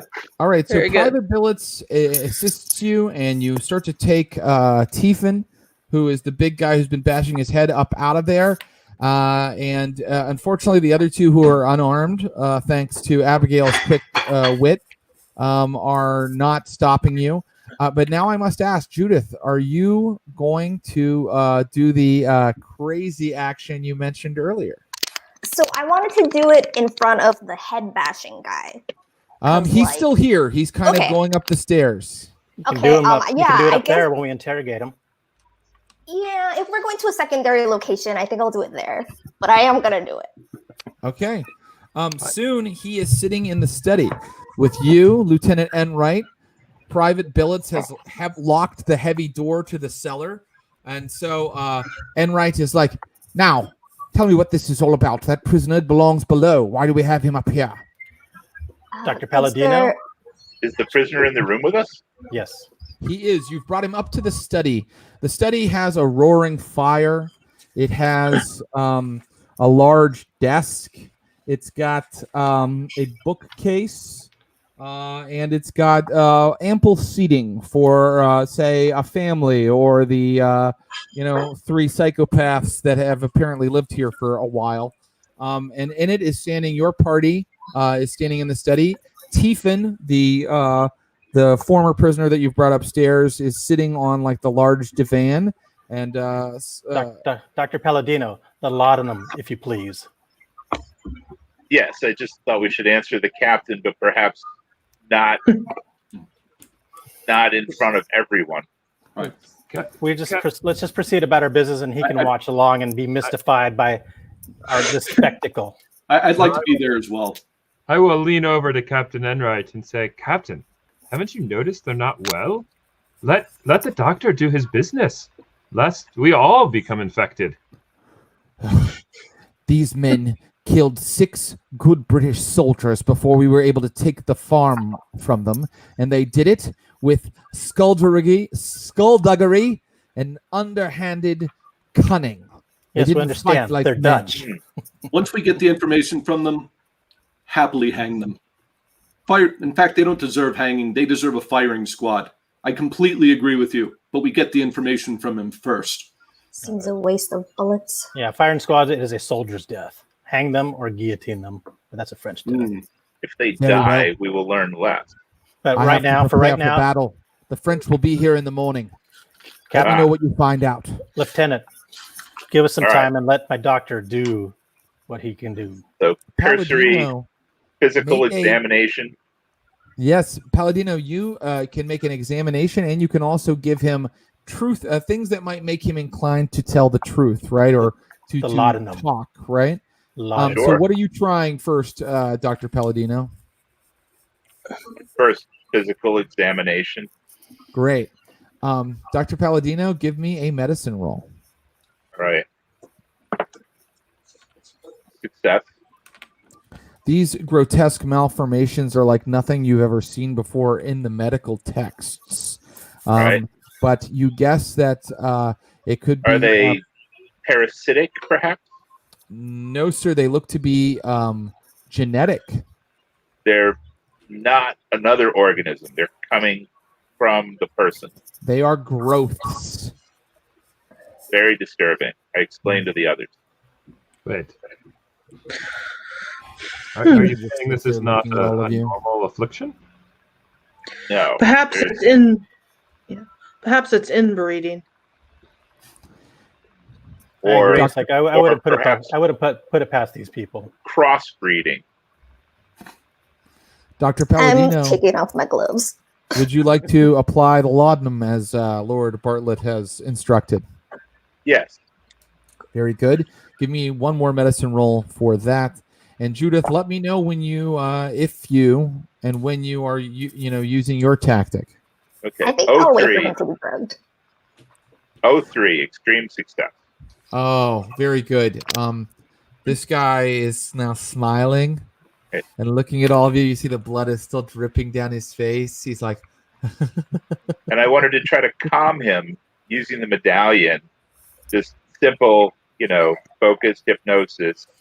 Here, look at your guy. Everything's okay. We're not going to hurt you. Stop talking about firing squads and hanging right now. very good. Okay.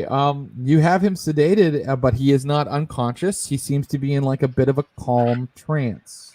All right. So What I go look up over to my him. shoulder and I say, "What would we like to learn?" Calmly.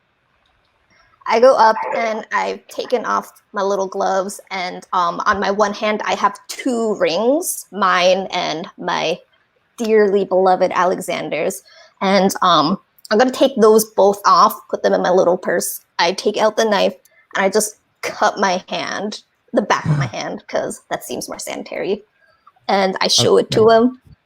Well, here's what happens. You cut your hand, blood comes forth, but it doesn't drip the way blood normally drips. Oh, no. In fact, it kind of suddenly moves off of your wrist in like a glob that kind of floats in the air for a second, and then with incredible acceleration goes down to the floor and then seeps quickly down into the cracks, and all of you hear what you think might be some sort of sucking sound. Everybody make a roll, a sanity roll, please. Okay. Success. Success. Success. Extreme success. I missed it by 4. Okay, sir. For seeing that 22. strange physics-defying little scene, you only take 1 sanity loss for that.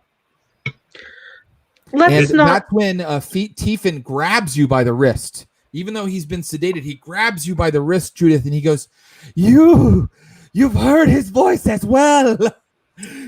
You've I heard say the voice in of the Dutch. great dragon. Yeah, I'll say in Dutch. Yes, I hear his voice. Tell me where the others are, so that we can bring him more blood. And I think, like, if this was a TV show, the camera would zoom in on my little cross necklace. Okay. He is willing to talk to you. He says, the dragon is in the earth beneath the house. But when the battle comes, the blood, it will feed him. It will feed him so that he can take his true form.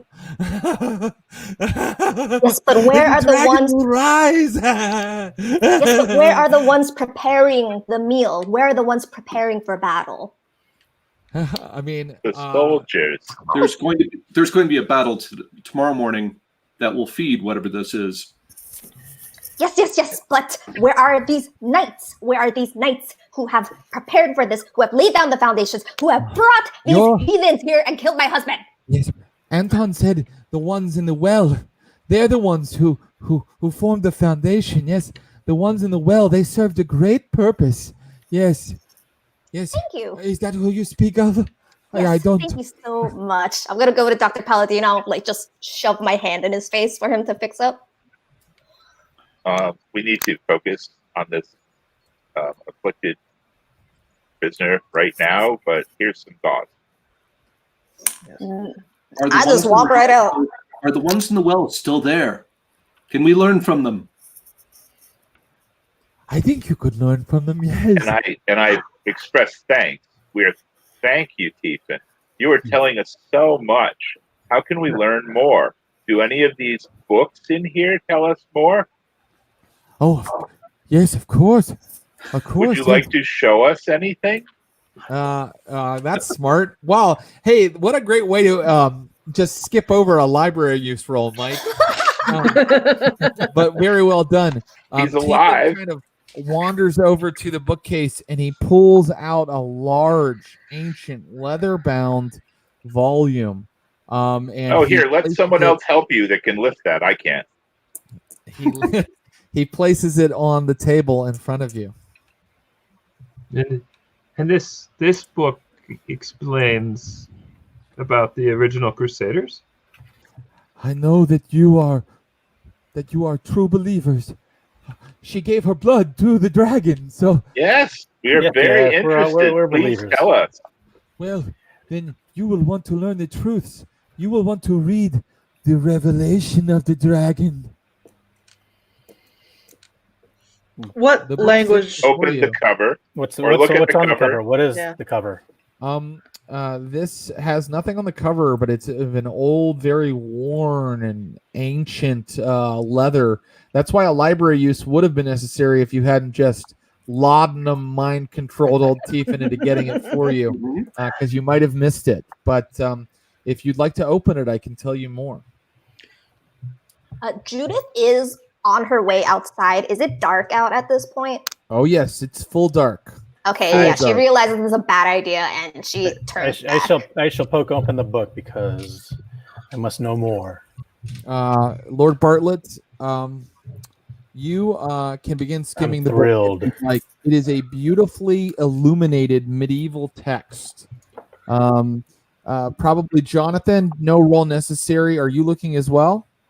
Yes, I'm Okay. looking as well because I'm really curious. Like, how do Crusaders turn into this? And they seem to have some faith It's a here. great If question, I- isn't it? Glance over Lord Bartlett's shoulder. What language is the book in? It is in Latin. My friend, I trust James could read it to us. He'll translate. I say, Pastor, come over here and tell me what this says. my friend, Who speaks how many Latin? must die? How much blood must be spilled to awaken the great dragon? Who speaks Latin? Anybody? I can. I thought the Padre did. I think No, that the good doctor does. The the Padre doctor does. is more interested in more current writings. You What seminary are able did you go consider to? that The Don't have a frontispiece, foundation in Latin. yeah, the frontispiece identifies this as the revelations of the dragon. The revelations of the dragon.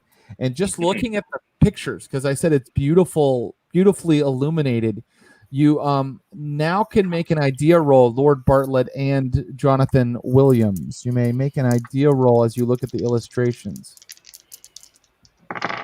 Where is that? I made a 04. So What's idea under? Extreme success. Oh, I'm sorry. It's an intelligence roll. I Okay. should just call it that. People don't, because idea isn't on the sheet. I don't believe, or it's a little smaller. Extreme success for Lord Bartlett. Gentlemen, maybe this is one of those times when it's not a great idea to make the idea roll. You guys realize that these illuminated images match the images from the tapestry earlier. You're seeing all these images of knights like going east and then bringing back like snake type statues and things, and you realize that the knights depicted in these drawings and on the tapestry, there are 3 of them, and they look exactly like the men in the basement. Make Oh. a sanity roll. Oh, Oh dear.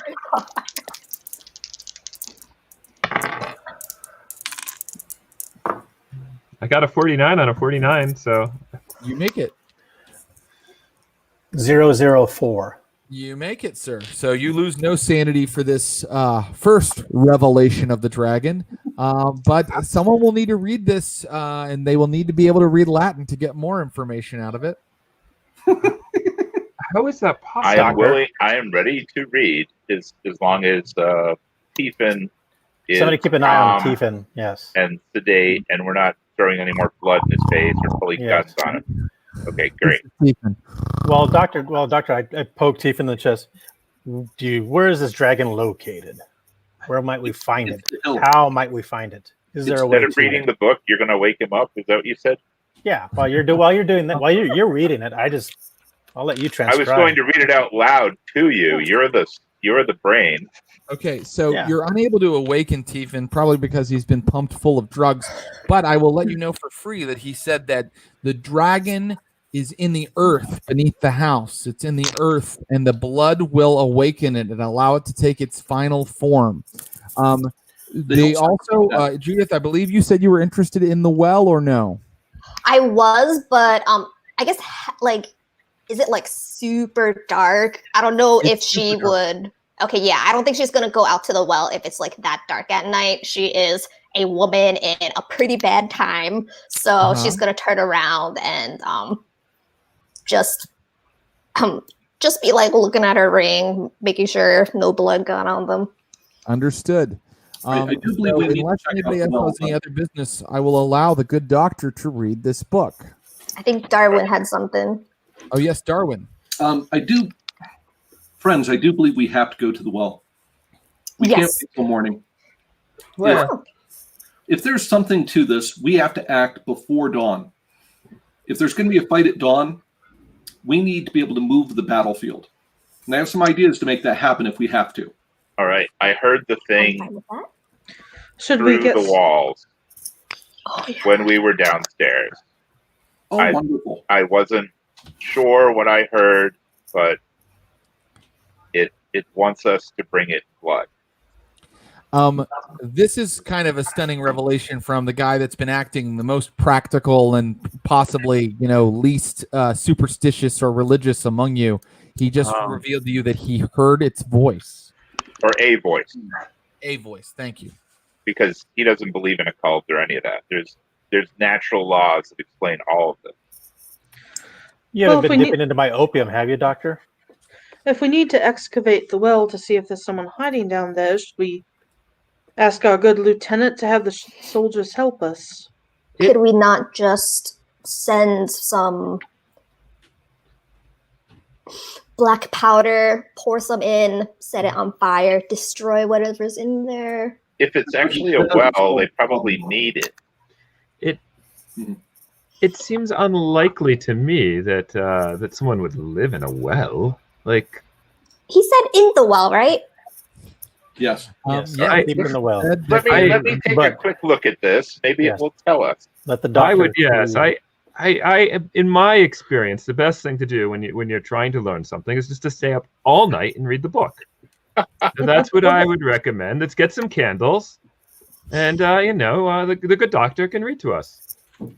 Judith is torn because this sounds a lot like something her husband would say, and she's just like, Doctor, you're reading the book, if that's okay with you now, and you're going to read it aloud to Jonathan, and it sounds like Lord Bartlett, who are going to kind of try to translate its ideas and things like that, kind of try to see if they can figure out what it means while you're doing like the act of just translating. And then would the rest of you like to go out and take a look in the well? Honestly, I'm interested in the book. Okay, no problem. You can stay in here, Abigail.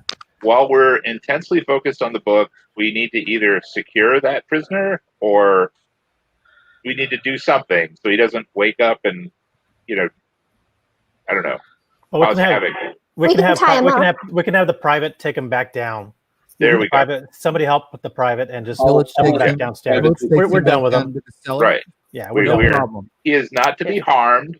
Just put him back. I think All he's right, done I'm a gonna fine finish job the of reading doing that the to book, her. Yeah. and then if anybody wants to do something else, once I've got the reading of the book started, we can go do that. I'll go to the well if I have an escort. Okay. I'm happy to escort you. Okay, very good. We'll deal with that scene in just one moment. In just one Follow the moment. guy getting a bucket of water.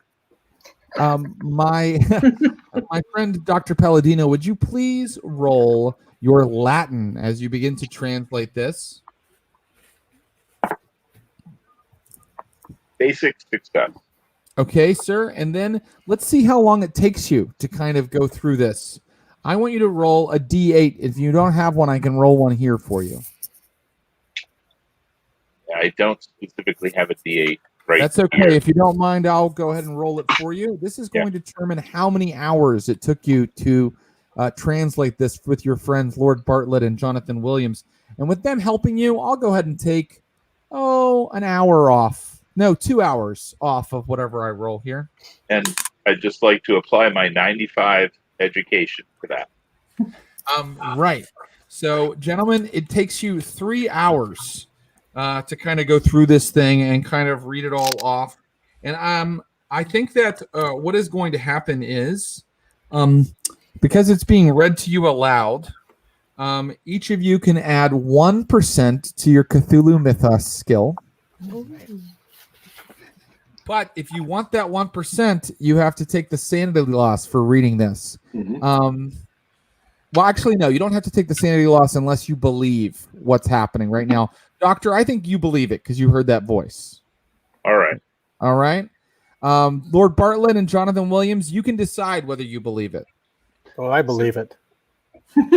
Then here's the sanity loss for our friend Dr. Palladino. Oh my God, Dr. Palladino. You just lost 6 sanity. Oh, no. All right. Lord Bartlett, you lost. I can't believe this, guys. It's a 6 again. You lost 6 Is this sanity. on top of the 1 or instead of the 1? That's a 1% Cthulhu Mythos skill, sir. And then this is the amount of sanity the book is taking from you as you read from it. Okay, I had already taken off. You're not temporarily insane because this is a book reading that happens over several hours. This isn't like an instant shock. This is just you suddenly realizing that everything in this book is true. Jonathan Williams, you believe the book. Literally a revelation. So I'm conflicted here, right? I've grown up in a sheltered place. This is my first, Jonathan Williams' first experience here with the Cthulhu Mythos.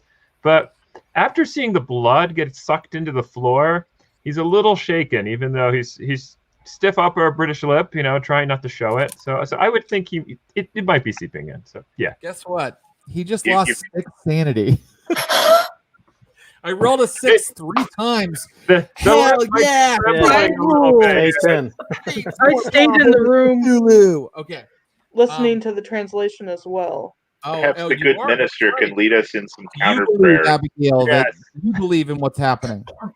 No, there has to be a logical explanation for it. Inbreeding magnets under the floor. Very good, Abigail. You don't lose that sanity right now. Okay. Here are some excerpts from the beautiful book that you're reading, gentlemen. It is manifest that there is only one substance, not only of all bodies, but also of all souls. And that substance is nothing else but the serpent himself.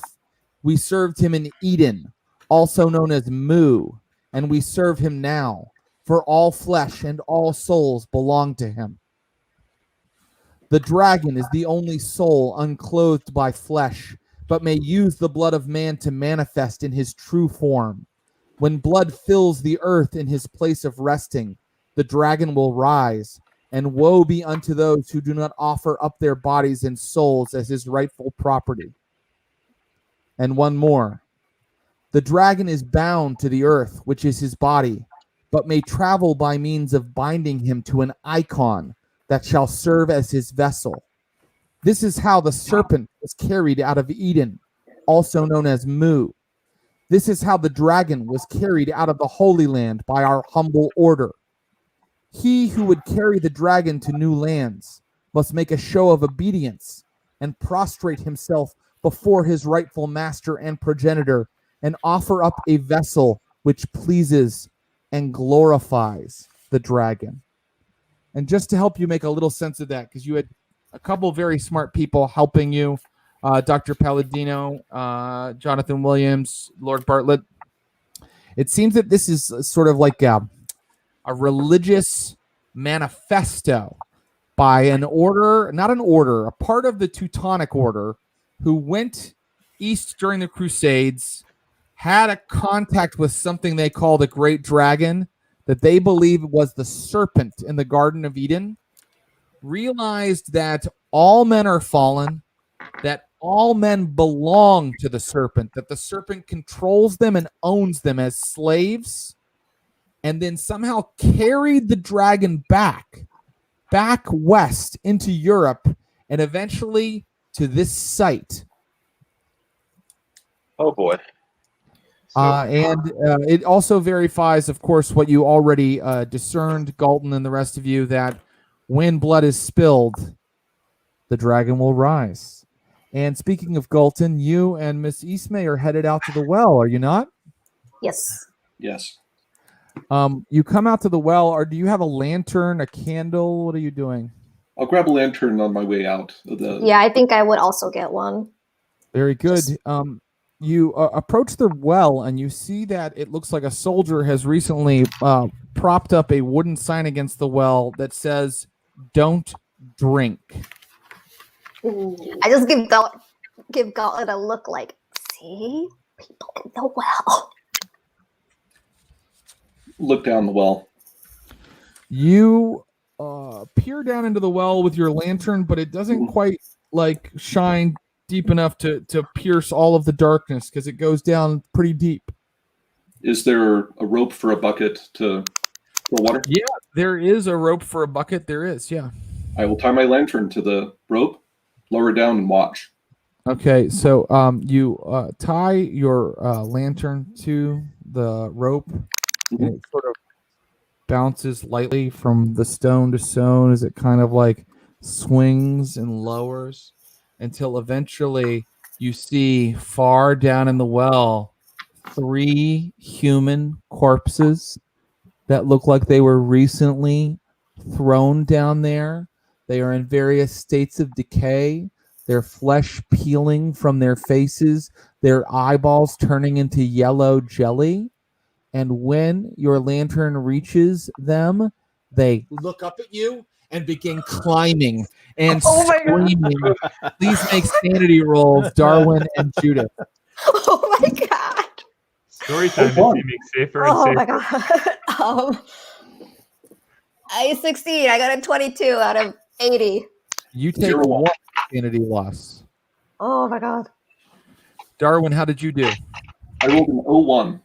Very good. You take Nice. 1 sanity loss regardless from this scene. And I can tell you that, do you pull your lantern back up? What do you do? Oh, yeah. It's coming back up.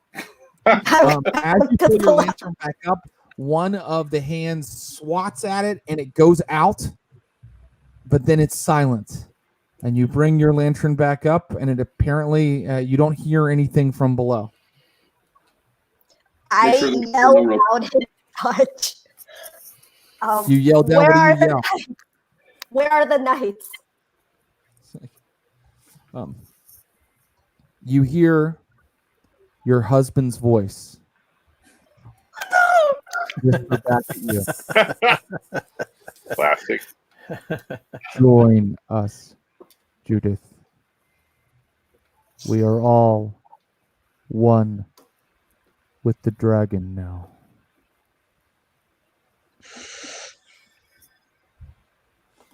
And then everything is quiet until a British soldier goes, "Oi, are you supposed to be out here? That well's gone off." I just point my pistol at him. Business for the crown. Ignore us. I lower her hand. Say, her husband just died. Just ignore her. Judith, I think I want another sand roll just for hearing that I voice. think that deserves a sand roll. I got a 3. You rolled a 3, so you succeeded. I want you to lose another point of sanity, and I want the soldier says to you, Galton, "Well, for the love of God, take a gun. We're all on edge around here. She can't be pointing guns at people." I take the gun. Oh, really? You call this a gun? It's not even Galton. my family's company. Judith, What's wrong light with is you? bright in the east. The night is ending. And with the morning comes battle. We are about to enter endgame, ladies and gentlemen, because the battle's about to start. And if blood soaks this ground, you all know now the horrible truth of what will happen. And so Are we I back ask together? you, tell me the action you will take. Darwin, I believe you said you had some actually special plans maybe to maybe. So can we set the scene that you're all back in the farmhouse? You have shared knowledge with each other about what's going on, and now you see that Lieutenant Enright and all of the soldiers are really kind of manning the walls and getting ready for the French to arrive. As the sun comes up, the birds start chirping. Darwin, address your friends. Let them know your plan. Okay, so this would be fairly almost immediately after the well. I want to go back to the group and say, look, if the fight happens here, blood's going to be spilled. The French troops, they're after these treasures.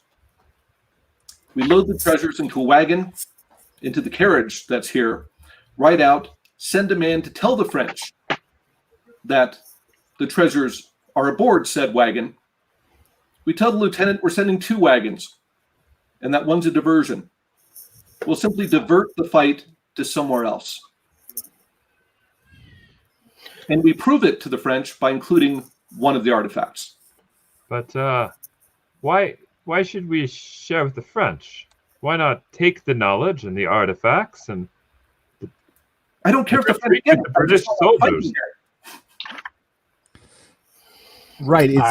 It's a way to keep them from attacking this house, basically. Also, like I look at Judith and say, Miss Eastman, you're rash, brash, and impulsive, but you were onto something when you talked about dropping charges down the well. I just look like 1,000-yard stare. I freaking heard my dead husband. We're in the middle of a camp, military camp. It's like, I bet there's some mortars around here, some exploding cannonballs. That sounds wonderful. You saw the way the lieutenant acted when we were in the windmill. How do you think they're going to agree to give up the treasure? That's just it. We're not going to. We have his men ride with the wagon that has the treasure. We have a second wagon, or second carriage, that heads in the direction that the French believe the treasure's going. The only reason the French are going to believe us is because we're sending them an artifact. So the lieutenant rightfully believes that we're sending these goods to the crown. The French believe it's in the second wagon. Okay, what does everybody think of this plan? Essentially, you are sending them an artifact and saying we're sending the rest, and then taking them sort of a dummy wagon that looks like it has artifacts, and kind of trying to use that to trick the French out of attacking the farmhouse at all, because Darwin is convinced that the French, the only reason they're attacking is to get their hands on these occult items. What does everybody think of the plan? There's another plan, and both of these plans could be carried out. And in fact, your investigators could split and carry them out separately. The other plan is to drop mortars or dynamite or there's more cannonballs, I'm sure, in this camp. Artillery down there in the earth. I'm sure there's plenty of artillery around here. There is. In fact, you see them like getting the cannon into place. In places, they have actually torn out sections of wall so that they can push their cannon up into the gap and fire on oncoming French forces. What do you think? One of the things about 19th century battles in those days is that it was a spectator sport. And so I think us wandering around the camp would not really raise that many eyebrows.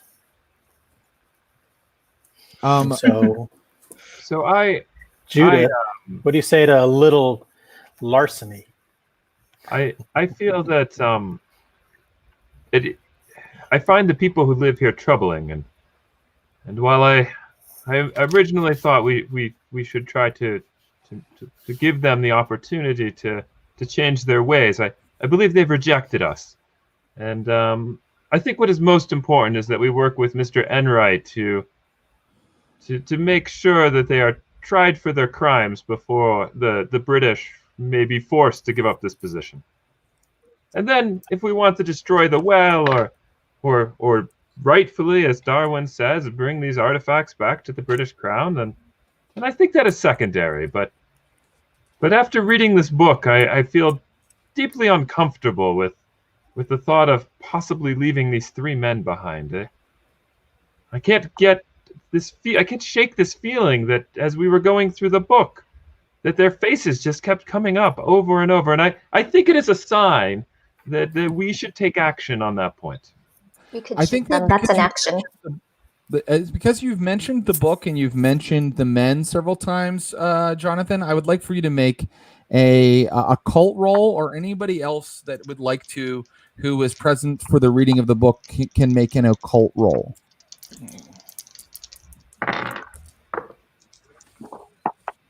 I am not very close to making that roll.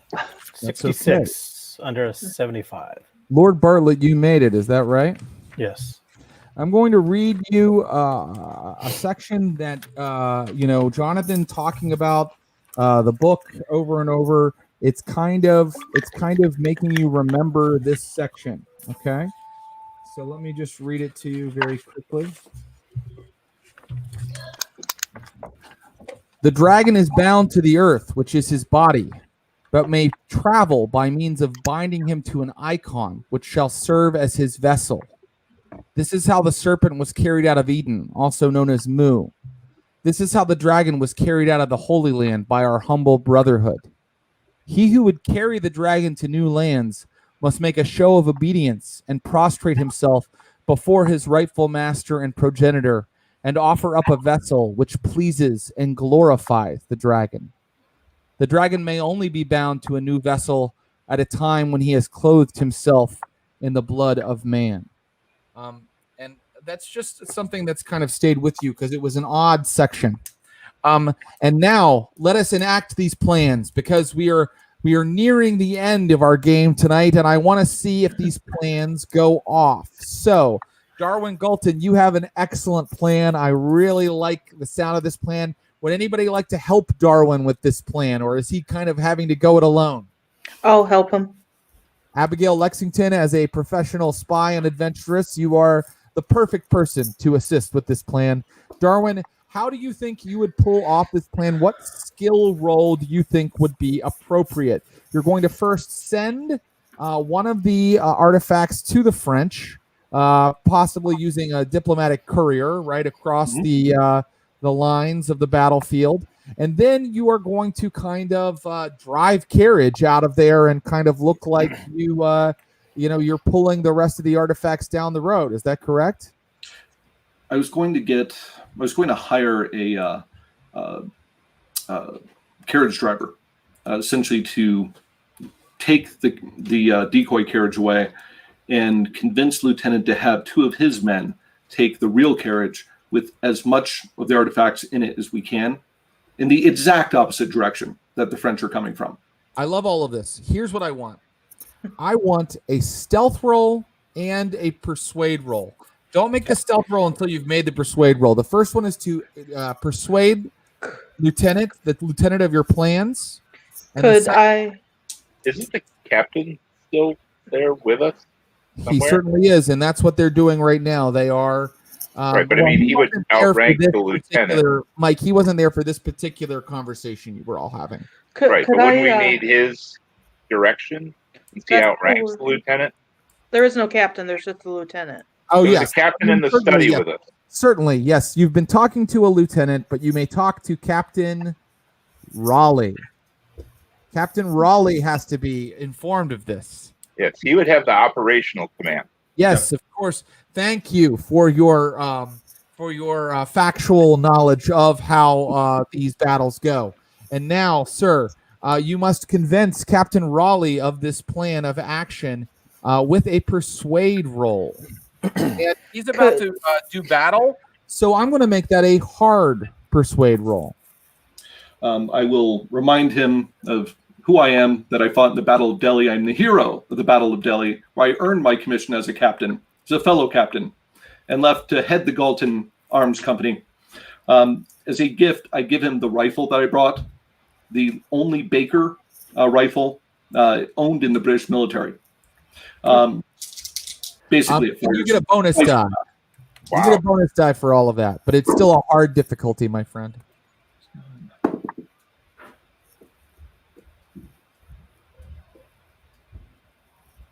Extreme. Extreme success. By Jove, it's brilliant. Thank you, Baltimore. It's the way to save this farm. So now I need to know who is driving the decoy carriage, because they have a tough job, and I think that maybe it's Abigail Lexington. Unless you'd rather send someone in your stead, Abigail. I think we hire the private to do it. Yes, by all means, let's keep the PCs out of this as much as we can. Maybe we can hire someone to go on the adventure for us. Yes, I leave it to Abigail. Abigail, would you like to pull off this operation, or would you like to send someone? I don't really have drive carriage skill. I have ride. I'll allow it to be ride. Basically, what you're doing is you are trying to, they'll be kind of like, you're kind of leading this sort of party, right? You're kind of like as an outrider, a scout, to make sure that, in fact, it's no longer the decoy that you're using. You're getting the real artifacts away. And so you're kind of riding ahead to make sure you're not going to run into any of the French patrols. All right. Would you like to attempt that? Yeah. Okay, so here's what's going to happen, ladies and gentlemen. If Abigail fails her riding roll, the French are going to know they were duped, and they're going to attack the farm. If Abigail succeeds, then you have led the French on a merry chase after these artifacts, and there will not be a battle at this farm this morning. Abigail, what is your ride skill? My ride skill is 40. Abigail, it's time to roll. Okay.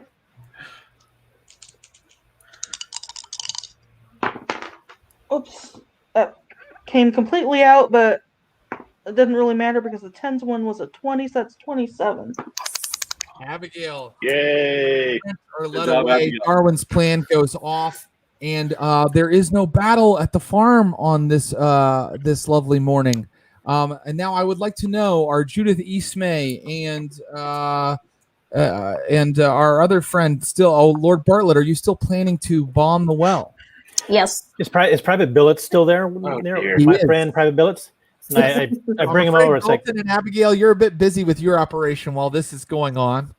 Dr. Private. Palladino or Jonathan, you may affect this sort of story element as much as you want. Private Billets, my good man. Can you help I us would- out? I would like to say a few words over the well before you Oh, we're bomb doing it. that. Some well wishes. I asked Private Billets, like, can you help us out with a couple of souvenir mortars? And I say, I'll make it worth your while, and show him my dagger and Why don't try you to use charm a him with more hot poetry. shot? And I introduce him to the lovely widow Eastman. It's like, and maybe we can both charm him. Yeah, I will. Wow.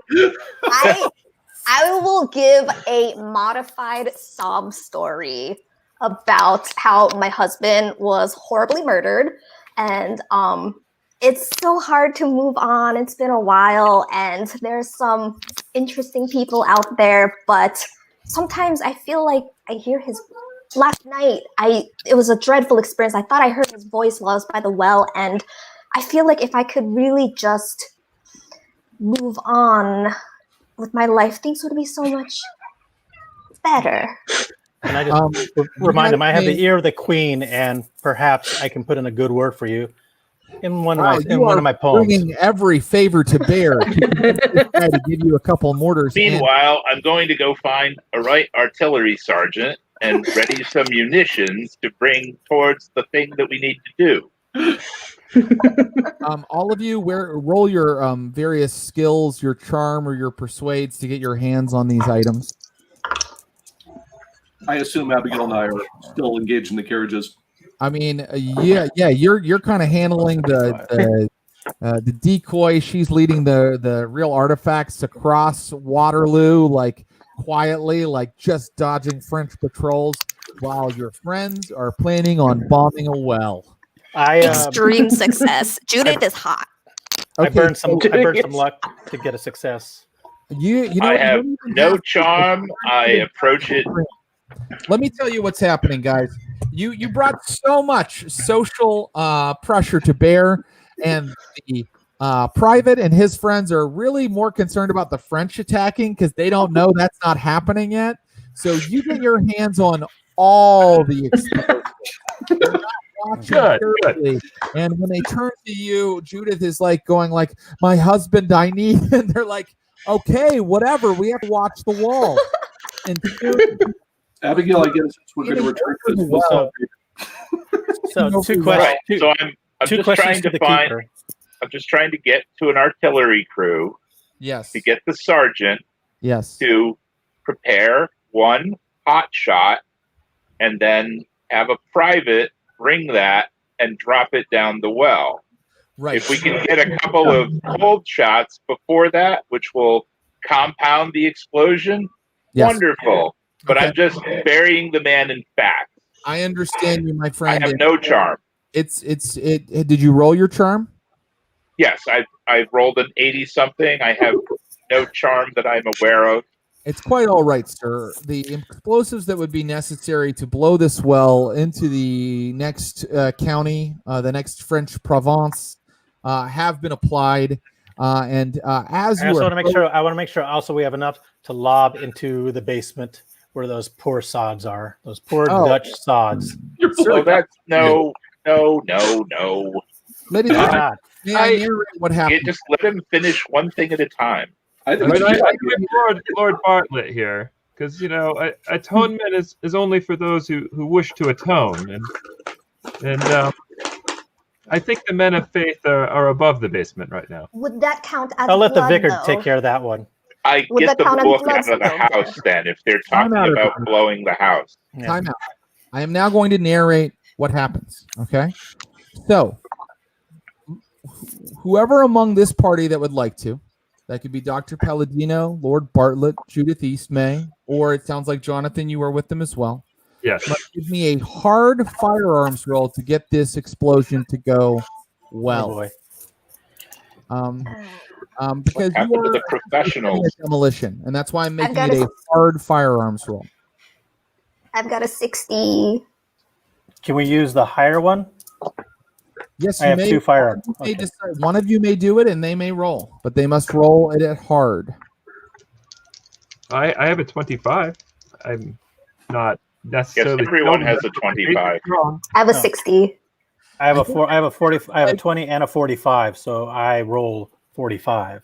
Well, you'd I roll should say half. everyone has at Roll it at, least a roll it at 25. ladies and gentlemen. You would roll half of it because you are rolling it hard. Oh, So hard. it sounds like Judith actually has the highest firearm skill. I will burn enough luck to take me down to a hard. I've got it. Well, I'll you're just- not rolling it yet. You have to decide. Yeah, we didn't Oh. decide that you were the one rolling it. So Oh, Judith okay. has the highest skill. Would you like for her to roll a hard Yeah. firearm roll? Yes. Oh, and you're Judith. You're actually at 50. I don't know why you thought it was 60. So you need to roll Okay. 25 or under. Okay. Okay. Now, listen to me. I'm going to narrate this before you roll. You are holding the match or the hot shot or whatever the doctor has determined it needs to be dropped down in. Okay. Yes, And they as heat a you cannonball up in a forge, put it in a wheelbarrow, and then the hot shot carries it to the cannon. Normally, we're going to carry it to the well and dump it in. If anybody has questions about this, they ask Mike later, okay? Because I don't know how this works. You Take a tour of Fort Jefferson sometime. I love forts. Okay, so you're about to drop the red hot hot shot in, and you hear a voice from the well. The voice says, "Judith, my love, I wish to be interred in our home churchyard, beside you forever." Ooh. You dropping in? We'll be together later, Alex. Hard firearms roll. How'd you do? 25 or less. I did not make it. I got a 58. Burn that luck. Burn that luck. So the downside about using hot shots is that if you fail, they explode. Oh, whoops. Can everybody why they're see hot me? shots. I feel like I've frozen here at the last couple minutes of our game. Can hear you. Can you burn all your luck and get it down there? I can. Can I do that, Jared? Yeah, you can do that. I'm going to try Okay, to. yeah, I will burn. Burn the amount of luck you need if you Yeah. got it, I hope. 23 burn- luck, I think. Yeah, I can do that. I've got. Jared, your a crap image is ton of luck. frozen. Yes, I know hey, guys. that. I have frozen, and I don't. Since we're so close to the end of the game, I'm going to see if. Oh, And he's gone. Oh, got him. but yeah, guys, No problem. I'm pretty lucky, so we're good. We're good. I will make Well, this happen. Okay. You may or may not be good. Here has been the rule in every other Neptune game. Jared is welcome to change it when he gets back. That we don't allow people to spend more than 10 luck. He already told us we Told us can. we can. Yeah. Okay, I'm just. He may have. He said, I don't know if he knew. what that he said Ah, for a one shot, we're all in. That was the motion I made earlier. Yeah, like, right. And it all was- in. And because it's foundational. Mhm. all right. The I'm in. well is If we fail, there's no Neptune Society. That's 100% true. See, At the very least, we really should have worked out. which is still possible. Not that we're using cheap prequel logic, but you know. Yeah, the Neptune Society is actually the guys who come after we die. So, yeah. And He, I think Well, he- two of us are- he gave us the okay to just push it all. I think he's back. I mean, Darwin back. and I aren't there. I'm We're back. gone, so that's. So you used all your luck, right, Judith? Yeah, I used like half my luck, and I can make it a hard success. Ladies and gentlemen, I would like for the person who wasn't quite as actively involved, but who was thinking of the poor souls on the ground, Jonathan Williams, would you please make a spot hidden roll?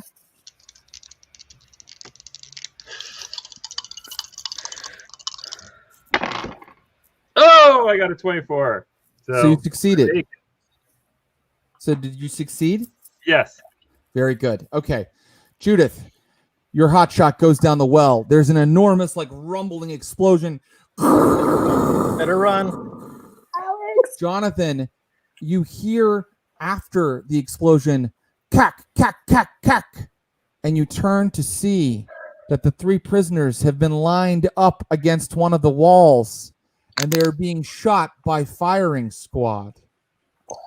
And as they are shot, Oh, jeez. blood pops out of their chests and is sucked down into the ground. And suddenly the rumble that you felt earlier keeps going.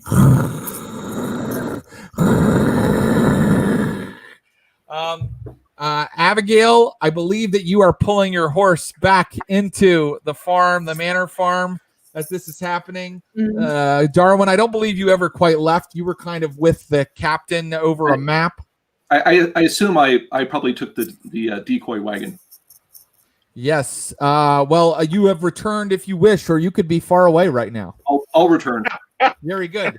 And that's why I wanted to blow up the basement with the guys in it. You're driving back the wagon, and as you're driving back the wagon, you see from far away something large start to rise over the farm, and through the smoke and the haze, you can almost see that it looks red and raw, like it's made of blood and flesh.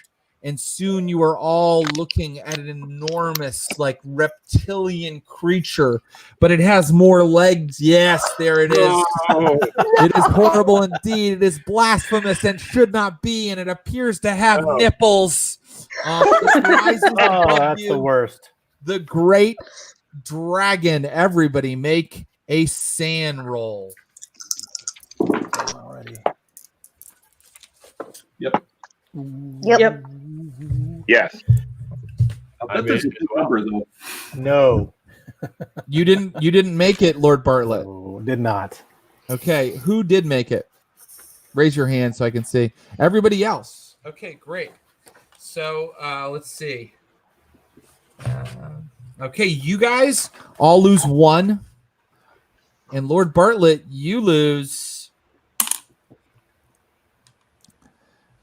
5 sanity. That means you could go temporarily insane right now. You need to give me an intelligence roll. If you succeed, that's bad. That means you fully realize what you're looking at. I hope the doctor is ready with his laudanum and opium for me. So I've got to roll high. Yeah, you want to roll high on this one. Big numbers.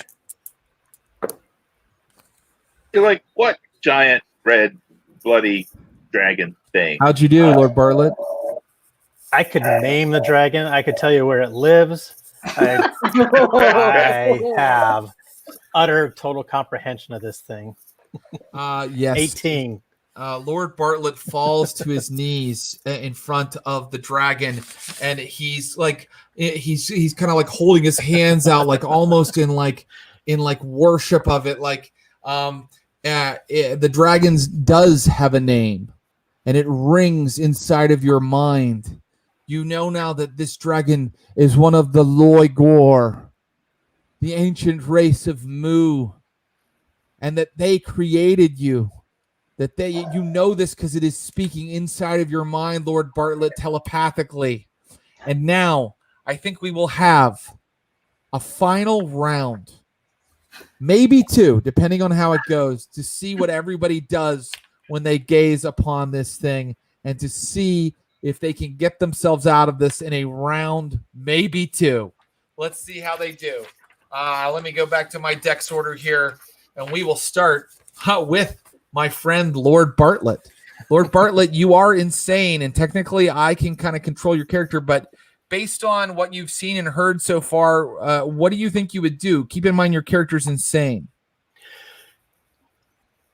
I turn to the doctor with my totally wide pupils, and I would hope that he recognizes when I have one of my episodes and I say, Doctor, laudanum, opium, stat.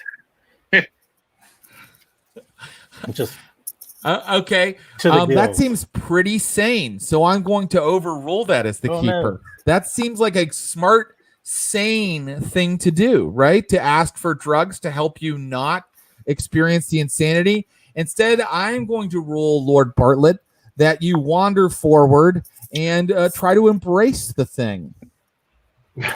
That was going to be my second choice. What you want to do is you actually want to become part of it, because you realize now that it is your true master, and it always has been. Luckily, his club foot will slow him down. Yes. Will it though? You are now right near the thing. It's like it's right there near your face. And now, Judith Eastmay, what would you like to do? Oh God. I kind of want to shoot Lord Bartlett, but I don't want to give this thing more blood. It's already above ground.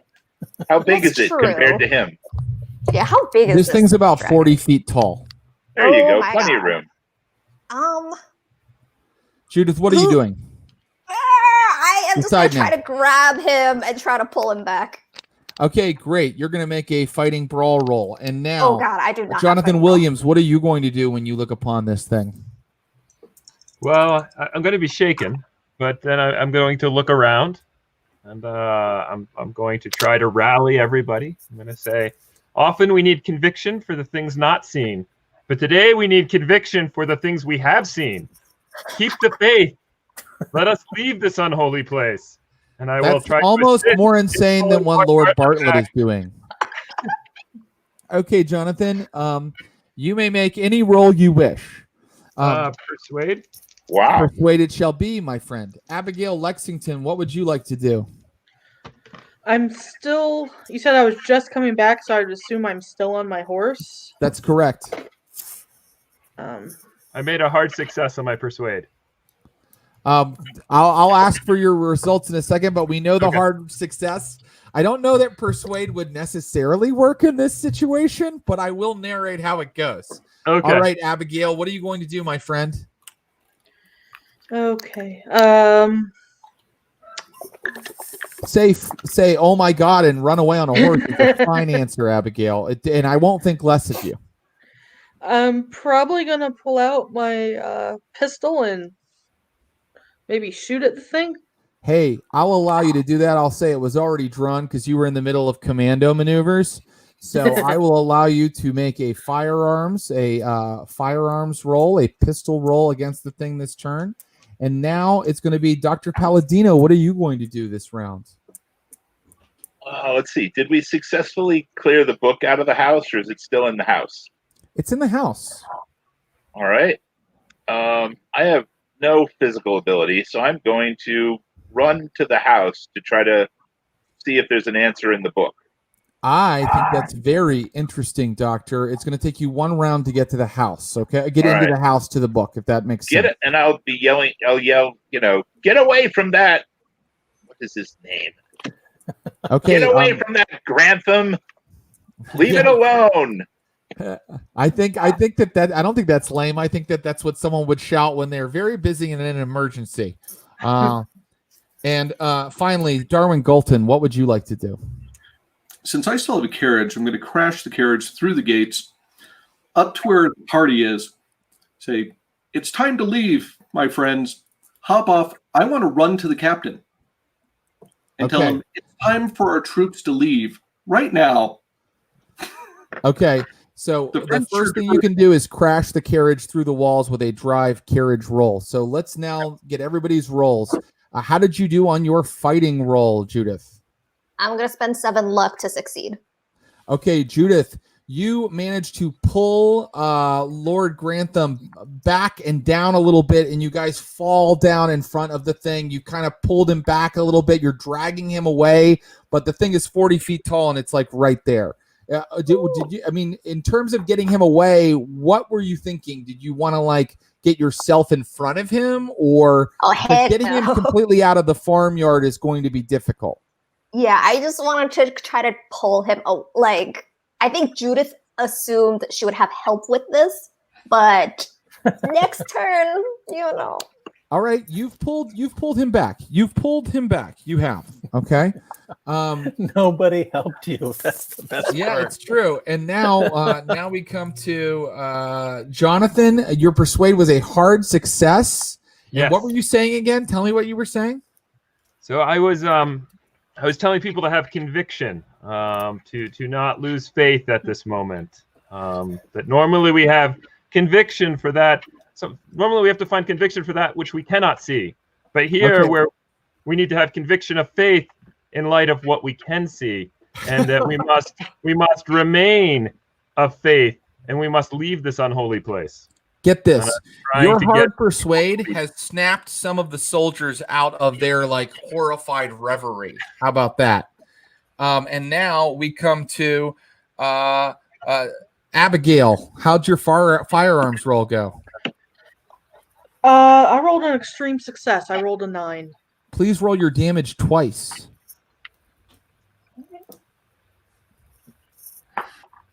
It's a 5 plus 1, so that's 6. Another 5 plus 1, so that's 12 total. 12. That's really good. You have done some damage to the thing, believe it or not. You kind of blast off part of its like face, and then that starts to just kind of reform out of like blood and corpuscle. But you have actually done some damage to the thing. Okay. Then it is, who are we at now? Dr. Palladino. Yes, you run into the house and you are at the book now. So maybe you can figure something out next round from the book. Okay. Yes. And then we come to Darwin. And Darwin, how did your drive carriage roll go to crash into the crash through the gates? I had to burn some luck, but I succeeded. Yeah. Okay. No problem. You guys, you crash through the gates easily, and you also notice that there are a bunch of unmanned cannons that are kind of primed and ready to go on the walls. I mean, just as a thought. I'm going to give you guys. Form on me. We have to shoot the beast. That was played so well, ladies and gentlemen, that I'm going to give you another round to see if we can get out of this or do something. But here's what I'm going to let you know. This round, the dragon is going to do something, and it's not going to be good. And unfortunately, my friend Lord Grantham, you are still like gibbering and like cackling, and you've gone completely mad. I accept the new flesh. You do accept the new flesh. Oh, you do, eh? Oh, interesting. Okay. So let's go back one more time and find out what everybody's going to do. Lord Bartlett, what are you going to do in your insane state, or should I narrate it? I just drop down on my knees and start groveling and chanting like the Dutchman did, like those awful, awful Dutchmen, and just start chanting. Great. I'm going to go with what you said a second ago. You start offering it your flesh. Take Yep. my flesh. Take I my embrace flesh. the new flesh. Take my flesh. Give me I new flesh. embrace the new flesh. Oh, Judith, no. what are you going to do this round? Just tell me what you're going to do. Without I'm gonna. anyone else helping you. That's mortifying. Well, God, people have I plans. think- They just aren't to like drag you away. They've written you off as a loss, Lord Grantham. I'm This gonna won't look well in shoot- a Daily Gazette. I'm gonna shoot at the dragon, and I'm gonna run. I'm gonna. All right, I'll allow you to pull your gun this round. I'll allow you to Okay. pull your gun, and you can run as you do that. I'll allow you to run as you do that. Okay, yeah. Okay. Sorry, very Lord good. Bartlett. I'll kill one for you. So then I'm going to ask Abigail. No, I'm sorry, Jonathan Williams. You see that the soldiers are now pulling their right muskets up and aiming at the thing. Your speech has kind of gotten them back to their senses. They're starting to act. What would you like to do now? I will yell to them.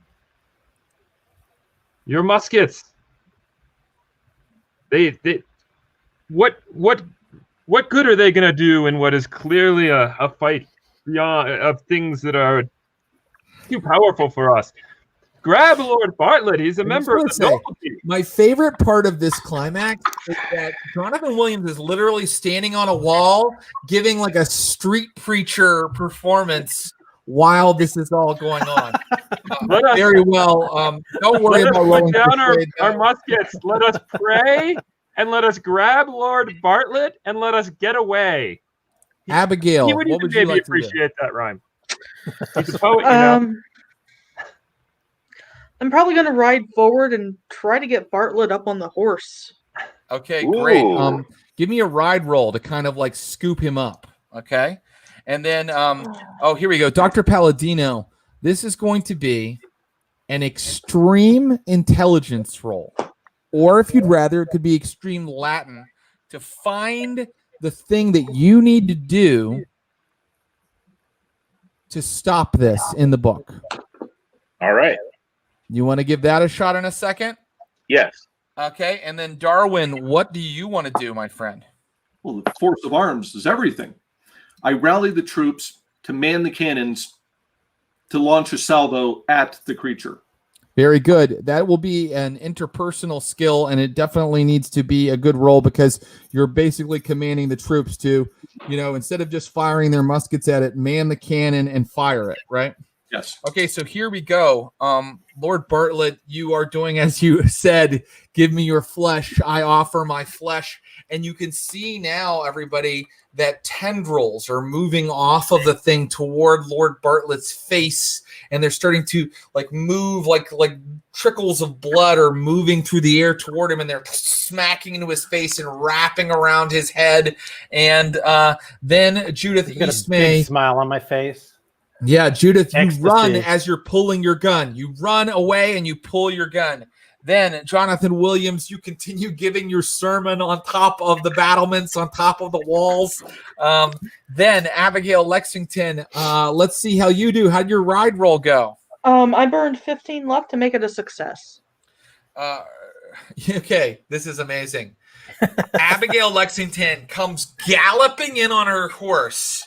She puts her arm down. She scoops Lord Bartlett onto the back of the horse and is now kind of moving across the farmyard at speed with Lord Bartlett.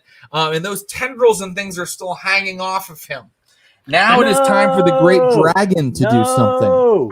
And the great dragon will make 2 attacks. It is mad.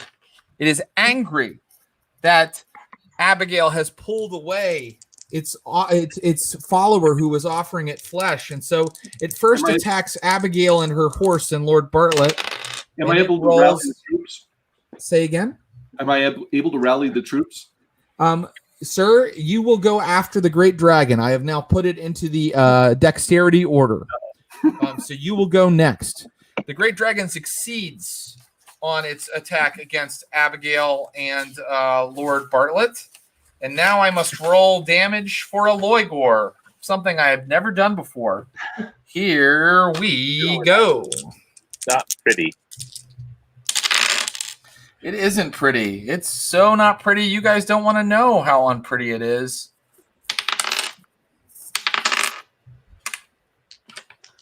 $26 damage. And I think that the horse is down and gone. I'm gonna say though that Lord Bartlett and Abigail only take 6 of that damage. It took 20 damage to put the horse down. Abigail and Lord Bartlett each take 3 damage as they come off the horse. That's me being the nicest keeper ever, but I still want them in the fight. Okay. Then the Loigor makes its second attack. Oh boy. Yes, ladies and gentlemen, it gets 2 per round. And the second one it will make at Judith Eastmay, who's still running away from it. And it gets a miss. Its claw comes down right behind her. And now, did I find out if Palladino succeeded yet? I forgot to. Palladino, it's your turn. How did you do on that extreme? Did you pick Latin or intelligence? I picked intelligence as it's higher. And how'd you do, my friend? I made a hard success, and I have to spend luck to get it down to extreme. Would you like to do that? Yes.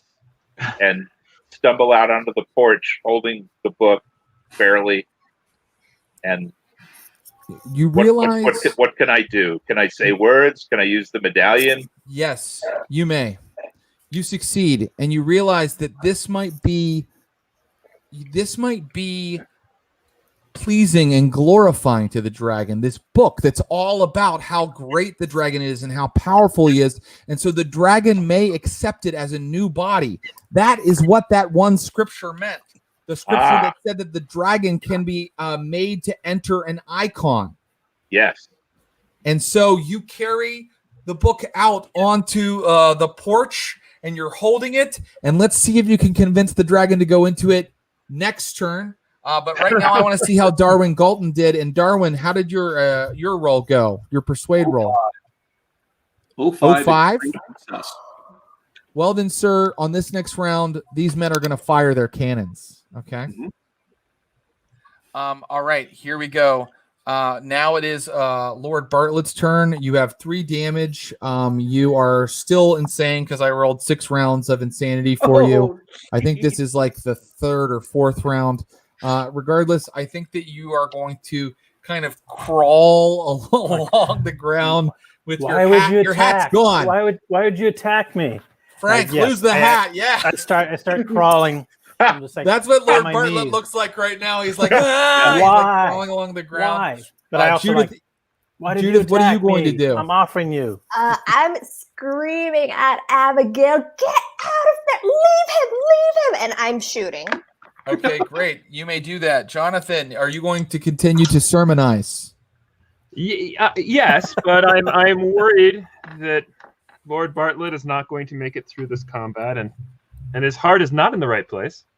So I'm going to would jump you like to go down and off the administer to stone him? wall.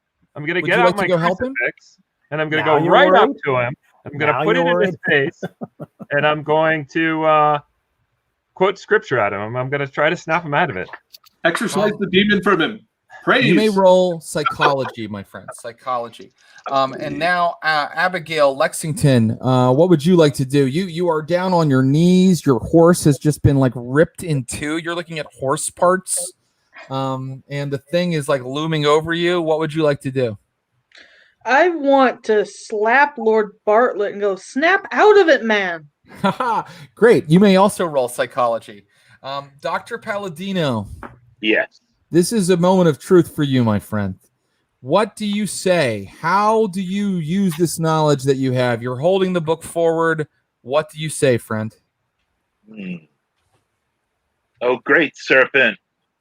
Come find your new vessel so we may deliver you. That's great. I want you to roll your power. Just like you had to earlier when you were the first one to hear the thing. All Perhaps you and this creature had some connection the whole time that you were unaware of. Perhaps far back in your family history. So Perhaps the blood runs true, and once your people your distant ancestor worshipped this thing in long lost, misshrouded moo. We are going to, in a second, have you roll your power. Darwin, I don't think you need another roll because these guys are just going to roll for you. They're going to roll to fire their cannons. Yep. Here we go. Judith, how'd your firearms roll go? I'm going to use the last of my luck so that it succeeds. Okay, great. Do your damage. I'll try to help the soldiers aim and get everything prepared since I've led troops doing this. Well, not quite this. How was your damage, Judith? 3 damage. 3 damage. Very good. Okay, and now we come to who's next? Sorry, I lost them. Oh, yes. Now it is Jonathan. Jonathan, you have run down and you are helping Lord Bartlett. You are. And how did your psychology roll go? I am going to use 10 luck to get a hard success. Okay, you start calming him. Maybe you can bring him out of his temporary insanity earlier. And let's see if Abigail succeeds too. I think you've brought him out of it. Abigail, how did you do? 16 hard success. Okay, Jonathan, you're like trust in God, Lord Bartlett, and that's when Abigail slaps him across the face, and he snaps out of it. Dr. Palladino, moment of truth. How did it go? So I have a basic success. I can spend 5 to make it a hard success. Would you like to do that? Yes. The dragon turns and considers Palladino, who's standing there with the book. What passes for its eyes, which look like the rotating orbs of organs, kind of like consider him. And then it sort of inhales and exhales itself into the book. I dropped the book. It is covered in gore and is literally steaming. That is when a 21 gun cannon salute goes off just into the air.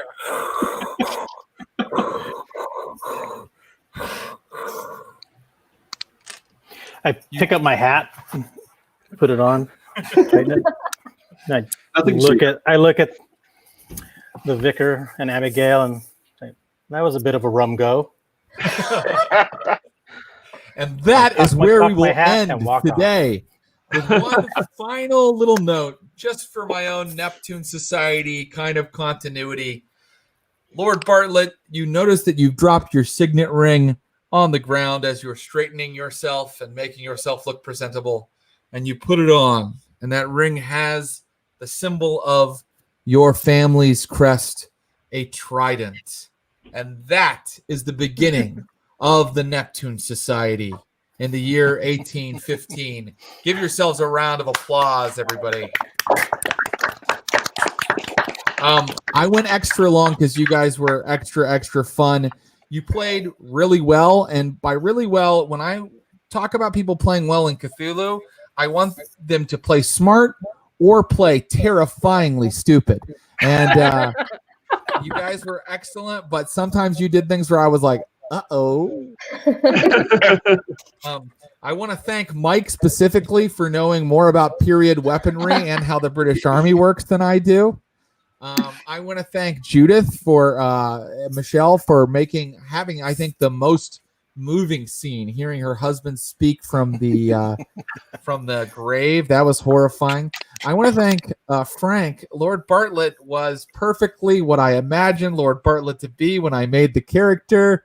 What a proper gentleman, and I'm glad he survived because he's the founder of the Neptune Society that I've mentioned earlier in my stream. Darwin, thank you for having the plan. Abigail, thank you for being able to execute the plan. And Jonathan, I mean, damn, like, I mean, nothing. If that for a movie, that would be the scene I remember. Is this guy just like preaching to British soldiers as the literal devil rises up over a battlefield? So, guys, really, thank you so much, all of you, and I really appreciate it. I really Thank you. appreciate it.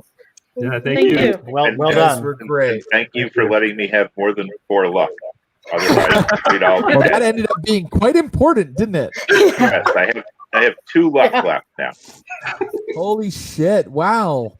Yes. I mean, as Wellington said about the Battle of Waterloo, it was a damn near fought thing.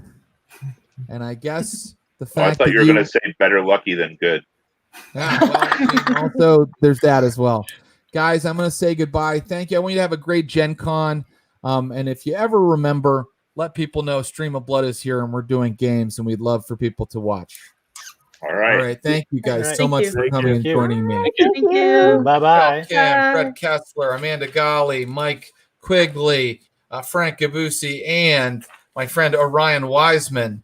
They did an awesome job tonight. I'm really happy with the people that are the originators of the Neptune Society. And I think next time we go and look around the Neptune Society there in Limehouse, we're probably going to see, some sermons by Jonathan Williams. We're probably, they're going to be written in the library.